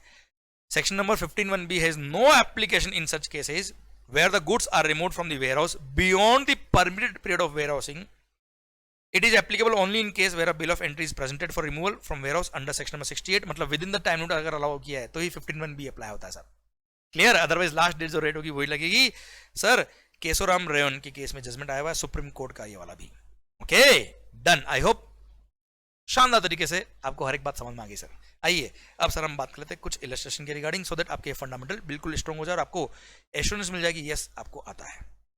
ओके देखिए ध्यान से. X an importer other than 100% EOU, STP unit और ESTP एटसेट्रा, मतलब नॉर्मल इंपोर्टर था, imported some goods and deposited them in the warehouse on 12th of April. These goods were re-exported without payment of duty on 15th of August. Okay, export कर दिया भाई 15 अगस्त को. With reference to the Customs Act 1962, discuss whether any interest under section number 61 of the Customs Act is payable by Mr. X. क्या interest payable है? पहली बात तो ये इंटरेस्ट की बात कब आती है? अदर इंपोर्टर के केस में दी है, अदर इंपोर्टर सर मतलब नॉर्मल वेयरहाउस है सर, ये 100% EOU वगैरह नहीं है. ओके सेकंड बात कब आती है सर? 90 डेज के बियॉन्ड इसने रखा हो तो 90 डेज की बियॉन्ड तो है सर, क्योंकि 12 अप्रैल और इधर 15 अगस्त पर सर इंटरेस्ट की बात आएगी तो किस पे आएगी? पहले तो ये देखो ना सर, 15% पर annum on the amount of custom duty payable. इसने इन गुड्स को री एक्सपोर्ट कर दिया. क्या कस्टम ड्यूटी पेबल है? क्या कस्टम ड्यूटी पेबल है ही नहीं सर. जब कस्टम ड्यूटी पेबल ही नहीं है there is no point of any interest. Pratibha processor limited जो जजमेंट हमने ऊपर देखा था वो यहाँ पर उसके अकॉर्डिंग ये क्वेश्चन दिया हुआ था sir. Okay done. No interest is payable. देखो therefore since in this case the goods have been re-exported without payment of duty, no interest is payable by mister X. Second, comment on the validity of the following statement. देख लेते हैं, हम comment कर लेंगे sir, कोई दिक्कत नहीं sir. या आईसीए ने क्वेश्चन दिए थे सर, वो बता रहा हूं मैं आपको। Goods other than capital goods, मतलब नॉर्मल गुड्स है sir, intended for use in any 100% EOU can be warehoused only till the expiry of the 5 years। क्या केवल 5 साल तक ही वेयरहाउस में होता है 100% EOU के केस में? Answer is no, this is invalid sir. 2016 से पहले जब वेयरहाउस के सेक्शंस में अमेंडमेंट हुए तो उससे पहले कुछ टाइम लिमिट हुआ करती थी या पेपर, वो अब नहीं है, अनलिमिटेड टाइम तक अलाउड है सर, टिल देयर कंजम्पशन और देयर क्लियरेंस अलाउड है sir. Okay, second question, interest free period of 90 days under section number 61(2) in respect of warehouse goods not intended for being used in 100% EOU etc, ठीक, मतलब normal warehouse में रखा है, commences from the date on which into bond bill of entry in respect of such goods is permitted। भाई 90 days कब से शुरू होते हैं? जिस दिन परमिशन फॉर वेयरहाउसिंग मिली है, ऑर्डर फॉर वेयरहाउसिंग मिला है अंडर सेक्शन नंबर 6060, आपने into bond bill of entry for warehousing कब फाइल करी, उससे कंसर्न नहीं है, इसलिए ये स्टेटमेंट भी क्या है, इनवैलिड है। Clear, done. अब आ रहा होगा मजा आपको, कॉन्फिडेंस आ रहा होगा सर। आइए इलेक्शन नंबर 3 की तरफ बढ़ते हैं हम। बड़ा अच्छा क्वेश्चन है, this was the question in CA final November 17। ध्यान देखिए बेटा, सर सीए फाइनल नवंबर 17 में क्वेश्चन आ चुका एग्जाम में। ओके सर, ध्यान देना, बहुत इजी क्वेश्चन आते थे वेयरहाउसिंग के, तो वेयरहाउसिंग चैप्टर आपके कोर्स में इंट्रोड्यूस किया है, तो बहुत इजी चैप्टर है सर, टफ नहीं है और अच्छा चैप्टर है सर, इंटरेस्टिंग चैप्टर है सर। सर देखिए ध्यान से, Mehul imported certain goods in April, okay, an into bond bill of entry was presented on 15th April, ठीक है, and goods were cleared from the port for warehousing, okay, assessable value on that date was $60,000, ठीक है मालिक। the order permitting the deposit of the goods in the warehouse for 4 months, 4 महीने के लिए allow किया sir, 1 साल का period होता है सर, 4 महीने के उसको परमिशन ली। the order permitting deposit of the goods in the warehouse for 4 months was issued on 22nd of April। ध्यान से देना, ये डेट बहुत रिलेवेंट है। आपने बिल ऑफ एंट्री कब फाइल करी उसे कंसर्न नहीं है, गुड्स कब आया कंसर्न नहीं है सर, ये डेट जिस दिन आपको परमिशन मिली वहां से वो 90 डेज वगैरह की बात शुरू होगी सर। बात करते हो आगे हम, 22 अप्रैल को आपको परमिशन मिला, ऑर्डर मिला for warehousing. Mehul deposited the goods in the warehouse on the same day, ठीक है साहब। मान लो यहाँ पे क्वेश्चन को और ट्विस्ट डालना था तो डालते 25 अप्रैल को इसने वेयरहाउस करवा दिया सर, तो वो डेट रिलेवेंट ही नहीं है कहीं भी sir. but did not clear the imported goods within the warehousing period which got over on 22nd August। ओहो, 4 महीने का टाइम था, 22 अगस्त को टाइम लिमिट एक्सपायर हो गया इसका 4 महीने का, इसने रिमूव नहीं किया for home consumption with in that permitted time limit of 4 months। A notice was issued, देखो 1 साल का टाइम लिमिट है पर इसको परमिशन 4 महीने की मिली तो 4 महीने में रिमूव करना था सर, इसको 4 महीने में रिमूव नहीं किया। अब आगे क्या होगा देखते हैं। A notice was issued under section number 72 of the customs act demanding duty, interest and penalty. Mehul cleared the goods on 15th of September 2017, okay, 22nd अगस्त को लास्ट डे था परमिटेड पीरियड ऑफ वेयरहाउसिंग का, इसने 15 सितंबर को remove किया goods. Compute the duty and interest payable by mister Mehul while removing the goods from the warehouse. कितना duty और interest पे करना है साहब, ओके, इन्फॉर्मेशन दे रखी सर आपको।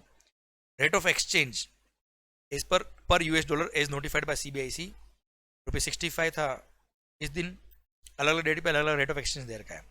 Rate of basic custom duty ad valorem, मतलब रेट ऑफ ड्यूटी वैल्यू पे लगेगी साहब, 12, 10, 8, ठीक है sir. Additional duties of custom leviable under section number 3739 of the custom tariff act are exempt, मतलब 3739 का आपको दिमाग नहीं लगाना है। ओके मालिक, ठीक है। अब सर सबसे पहली बात, असेसेबल वैल्यू कितना है मालिक, 60,000। अब सर रेट ऑफ एक्सचेंज हम ऑलरेडी बात कर चुके हैं, rate of exchange section number 14 में लिखा है, जिस दिन हमने बिल ऑफ एंट्री फाइल करी, फर्स्ट बिल ऑफ एंट्री कब फाइल करी आपने, उस डेट से रिलेवेंट होता है रेट ऑफ एक्सचेंज जो CBIC नोटिफाई करता है। क्लियर sir, rate of exchange notified by CBIC is relevant. जिस दिन first bill of entry file किया, भले वो bill of entry for warehousing हो, भले वो bill of entry for home consumption हो, भले वेसल आया नहीं आया, एंट्री इनवर्ट का ऑर्डर मिला ना मिला, कोई कंसर्न नहीं है। जिस दिन बिल ऑफ एंट्री फाइल करी उस दिन का रेट ऑफ एक्सचेंज रिलेवेंट है। तो सरकार सबसे पहली बात, रेट ऑफ एक्सचेंज आपने बिल ऑफ एंट्री का फाइल करी and into bond bill of entry was presented on 15th of April 2017, तो 15 अप्रैल को rate of duty relevant, rate of exchange कितना था sir, rate of exchange notified by CBIC 15th अप्रैल को 65, तो 65 को lock कर दिया जाए माहौल के साथ सर, तो 65 will be the rate of exchange, बात खत्म। क्लियर। अब बात कर लेते हैं रेट ऑफ ड्यूटी कब कौन सी लगेगी सर। रेट ऑफ ड्यूटी जिस दिन आप ex bond bill of entry for home consumption file करते हो एज पर सेक्शन 15(1)(b, वो रेट रिलेवेंट होती है, पर permitted period of warehousing के अंदर अंदर अगर आपने गुड्स को रिमूव नहीं किया तो जो last day of permitted period of warehousing होगा जो 22 अगस्त था, that date is relevant for the purpose of rate of duty. तो रेट ऑफ ड्यूटी लगेगा कितना, 10%। क्लियर। अब आपने एक्चुअली रिमूव कब किया, उस रेट से कोई मतलब नहीं है, तो 10% will be the rate of duty. Rate of exchange 65 आ गया सर। देखिए ये 65 है आपका रेट ऑफ एक्सचेंज, तो $60,000 को कन्वर्ट किया आपने रुपीज INR में सर। क्लियर। कस्टम ड्यूटी का रेट आ गया 10%, हमने देख लिया सर कैसा है वो। सर सोशल वेलफेयर सरचार्ज आपको लगाना ही है हमेशा ड्यूटी के अमाउंट का। 3,90,000 वॉज द ड्यूटी का अमाउंट, उस पर 10% लग गया social welfare surcharge. Total custom duty payable आ गया 4,29,000। अच्छा 3739 लगाना ही नहीं सर, इन्होंने बोल दिया एग्जाम सर, दिमाग लगाना ही नहीं सर फिर आपको। अब बात कर लेते किसकी, इंटरेस्ट की सर। ब्याज कितना लगेगा मालिक, तो सर 91st डे से लगेगा इंटरेस्ट, जब आपने कस्टम पे किया तब तक का। किस अमाउंट पे लगेगा, ये अमाउंट ऑफ कस्टमरी पेएबल। तो 4,29,000 पर इंटरेस्ट लगेगा 15% पर। नंबर ऑफ डेज कैलकुलेट करने सर, ध्यान देना यहां बहुत सारे बच्चे मिस्टेक कर लेते सर। 90 डेज काउंट करने सर अपने को। 22 अप्रैल को परमिशन मिली फॉर वेयर हाउसिंग। अब मान लो यहाँ पे इसने सेम डे को वेयर हाउस में करा दिया, मान लो 3 दिन बाद उसने वेयर हाउस में रखा होता, तो यहां भी बच्चे कई सारे कंफ्यूज हो जाते सर। इसलिए जिस दिन ऑर्डर मिला, परमिशन मिला फॉर वेयर हाउसिंग, उस दिन को ही पकड़ना। तो 22 अप्रैल से हम काउंट करेंगे सर। क्लियर। तो सर सबसे पहली बात 22 अप्रैल से हम अगर काउंट करते हैं तो सर 90 डेज काउंट करिए पहले आप। तो अप्रैल के अप्रैल के बचे हुए दिन कितने सर, 8 दिन। 22 को काउंट मत करिए सर, तो 8 डेज अप्रैल के गए, हाँ है ना। देन अप्रैल के बाद आएगा मई, 31 डेज। मई के बाद आएगा क्या, जून, हाँ है ना सर। अब बचे हुए दिन कितने हैं सर, 90 डेज में से रिमेनिंग डेट कितने हैं सर, ऐसे काउंट करिएगा। 30 + 31 ऑलरेडी हो गए कितने, 61। 61 + 9 69। ये 69 डेज ऑलरेडी हो गए, तो रिमेनिंग डेज कितने बचे sir, out of 90 remaining days बचे कितने, 21। तो 21 को अगर हम ऐड कर देंगे तो सर हो जाएगा कितना, 90 डेज। तो सर इट मीन्स ये हो गए अप्रैल, मई, जून, जुलाई। 21 जुलाई is the last permitted day of warehousing. तो 22 ऑफ जुलाई से क्या लगेगा, इंटरेस्ट। तो 22 जुलाई टू इसने कब रिमूव किया फॉर होम कंजम्पशन, कस्टम कब पे किया बेटा, 15 सितंबर को इसने क्लियर कराया गुड्स को और कस्टम पे किया। 15 सितंबर काउंट कर लीजिए, कितने नंबर ऑफ डेज है। अच्छा इसमें 21 जुलाई को लास्ट डे था permitted period of warehousing, तो 22 जुलाई से इंटरेस्ट लगेगा, तो 22 भी काउंट होगा सब। तो सर जुलाई में कितने दिन होते हैं सर, 31 डेज। 31 में से 21 गए तो कितने बचे बेटा, 10 डेज ऑफ जुलाई, समझे ना। 21 वॉज द लास्ट डेट, तो 22 भी से इंटरेस्ट चालू हो जाएगा। 22 से 31 10 दिन हो गए जुलाई के। देन अगस्त के हो गए कितने, 31 डेज। देन सितंबर के 15 सितंबर को पे किया, 15 सितंबर भी काउंट करेंगे हम।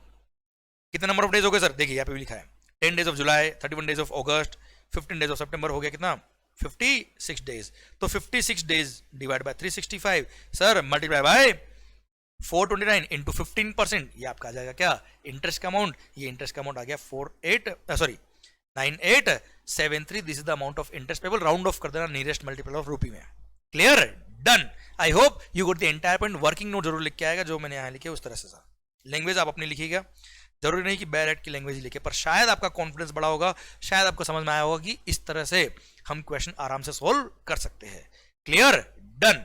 चलिए सर एक काम करते हैं, अब हम 2 सेक्शन और है, पहले हम ये एक बात और कर लेते हैं, राइट्स ड्यूरिंग वेयर हाउसिंग की। क्लियर, उसके बाद मतलब ये टॉपिक पढ़ लेते हैं, उसके बाद हम नेक्स्ट सेशन में पढ़ लेंगे। कोई बात नहीं, ज्यादा स्ट्रेच करने की जरूरत नहीं, माहौल के साथ पढ़ना है अपने को। राइट्स ड्यूरिंग वेयर हाउसिंग, ध्यान देना बेटा, section number 62, control over warehouse goods by custom officer omitted. Omitted मतलब डिलीट हो गया था फाइनेंस एक्ट 2016 से विद इफेक्ट फ्रॉम 14 मई 2016। मैंने बोला था ना सर, प्राइवेटाइजेशन हो गया सर, और रिकॉर्ड बेस्ड कंट्रोल हो गया सर। फिजिकल कंट्रोल तो केवल कहां पर है सर, स्पेशली वेयर हाउस में, इसलिए control over the warehouse goods by custom officer हट गया है बेटा। सेक्शन देखिए, मैंने analysis of omission of section number 62 लिखा है। Section number 62 relating to physical control over the warehouse goods is omitted since condition for licensing different category of warehouses and exercising control over the same are being provided under section number 57, 58 and 58A। 57, 58 में public warehouse, special public warehouse और private warehouse record based control है मालिक। Lock-in की तो केवल 58A में special warehouse में है। 63 देखिए, ये जानबूझ के मैंने सेक्शन आपको दिया बेटा, नॉलेज तो होना चाहिए ना आपको यार। नो डाउट ये सेक्शन अब डिलीट हो चुके हैं, पर बता तो होना चाहिए क्या डिलीट हुआ है और क्यों डिलीट हुआ है। Payment of rent and warehousing charges, देखो बेटा पहले सेक्शन नंबर 63 में सीबीआईसी डिटरमाइन करता था कितना रेंट पे करना है, पर अभी प्राइवेटाइजेशन हो गया सेक्टर के अंदर। क्लियर। अब सर सेक्शन को डिलीट करके क्या बोल दिया इन्होंने, सेक्शन को डिलीट कर दिया, इसका मीनिंग क्या है सर, ओमिशन का एनालिसिस क्या है। Section number 63 relating to payment of rent and warehousing charges is omitted in view of the privatization of the services and free market determination of rates including those facilities in the public sector। Market के हिसाब से rent निकालेंगे और licence जो वो अपना market rate के हिसाब से रेंट चार्ज करेगा, उससे कस्टम वालों को कोई मतलब नहीं है। Okay done. Section number 64 owners right to deal with the warehouse goods. एक बार 2 मार्क का क्वेश्चन आया था, what are the rights of the owner of the goods, owner of the warehouse goods during warehousing. इतना सा question है, 4 point लेके पूरे मार्क्स पढ़िए। The owner of any warehouse goods may after warehousing the same inspect the goods, भाई उसने goods अपने रख दिए वेयरहाउस में तो वो इंस्पेक्ट करने आ सकता है, कोई दिक्कत नहीं। Deal with their containers in such manner as may be necessary to prevent the loss और डिटोरिएशन और डैमेज टू द गुड्स। मान लो उसको कंटेनर्स चेंज करने को कर सकता है, अगर लगता है गुड्स खराब हो रहा है इसके अंदर कंटेनर चेंज करना पड़ेगा, कर सकता है sir. Sort the goods, sorting कर सकता है गुड्स की, और show the goods for sale, customer को लाके दिखा सकता है सर गुड्स को। क्लियर, ये उसके राइट्स है। ओके हाँ, but only after taking permission from the licensee of the warehouse obviously. Note, free samples from the warehouse can not be taken away. Sir पहले जब 2016 से पहले अमेंडमेंट नहीं हुआ था, उससे पहले फ्री सैंपल लेके जा सकते थे after taking permission from the proper officer. Clear, पर अभी सिस्टम नहीं है, आपको सैंपल लेके जाने, कस्टम पे करो, x bond bill of entry for warehousing file करो, ले जाओ। अच्छा, आपने मान लो 2000 यूनिट्स ऑफ गुड्स इंपोर्ट किया, अभी आपको क्लियर करना केवल 100 यूनिट्स, तो आप 100 यूनिट्स का x bond bill of entry for home consumption file करो, ड्यूटी पे करो, उन गुड्स पे ले जाओ। जरूरी नहीं कि सारे गुड्स एक साथ रिमूव करें आप। क्लियर, ऐसा आप कर सकते हो। तो सैंपल यानी कस्टम पे करो, x bond bill of entry for home consumption file करो, ड्यूटी पे करो, ले आओ, हमें क्या दिक्कत है सर। क्लियर, फ्री सैंपल का सिस्टम इन्होंने हटा दिया सर। Okay done sir. अब हम अगले सेशन से बात शुरू करेंगे सेक्शन नंबर 65 की, मैन्युफैक्चर ड्यूरिंग वेयरहाउस। बहुत अच्छा पॉइंट है सर ये। ओके, तब तक के लिए थैंक यू सो मच। पर हाँ, आपके एंड पर यहां तक जरूर पढ़ लीजिए, अगले सेशन में हम इसके आगे के पॉइंट हम पढ़ लेंगे। अच्छा, इतना पढ़ने के बाद शायद आपको ये एहसास हो गया होगा कि बहुत टफ टॉपिक नहीं है, बहुत बड़ा टॉपिक नहीं, जो इसका हवा बनाया गया है वेयरहाउस कुछ नहीं है सर, बहुत अच्छा टॉपिक और इंटरेस्टिंग टॉपिक है। ओके, तो पढ़ते रहिए वही माहौल के साथ, वही एनर्जी के साथ और वही हिम्मत के साथ। All the best. माहौल के साथ हम सब आपके साथ है, भगवान आपके साथ है और बहुत बेस्ट आपके साथ होने वाला है। ऑल द बेस्ट माहौल। Thank you.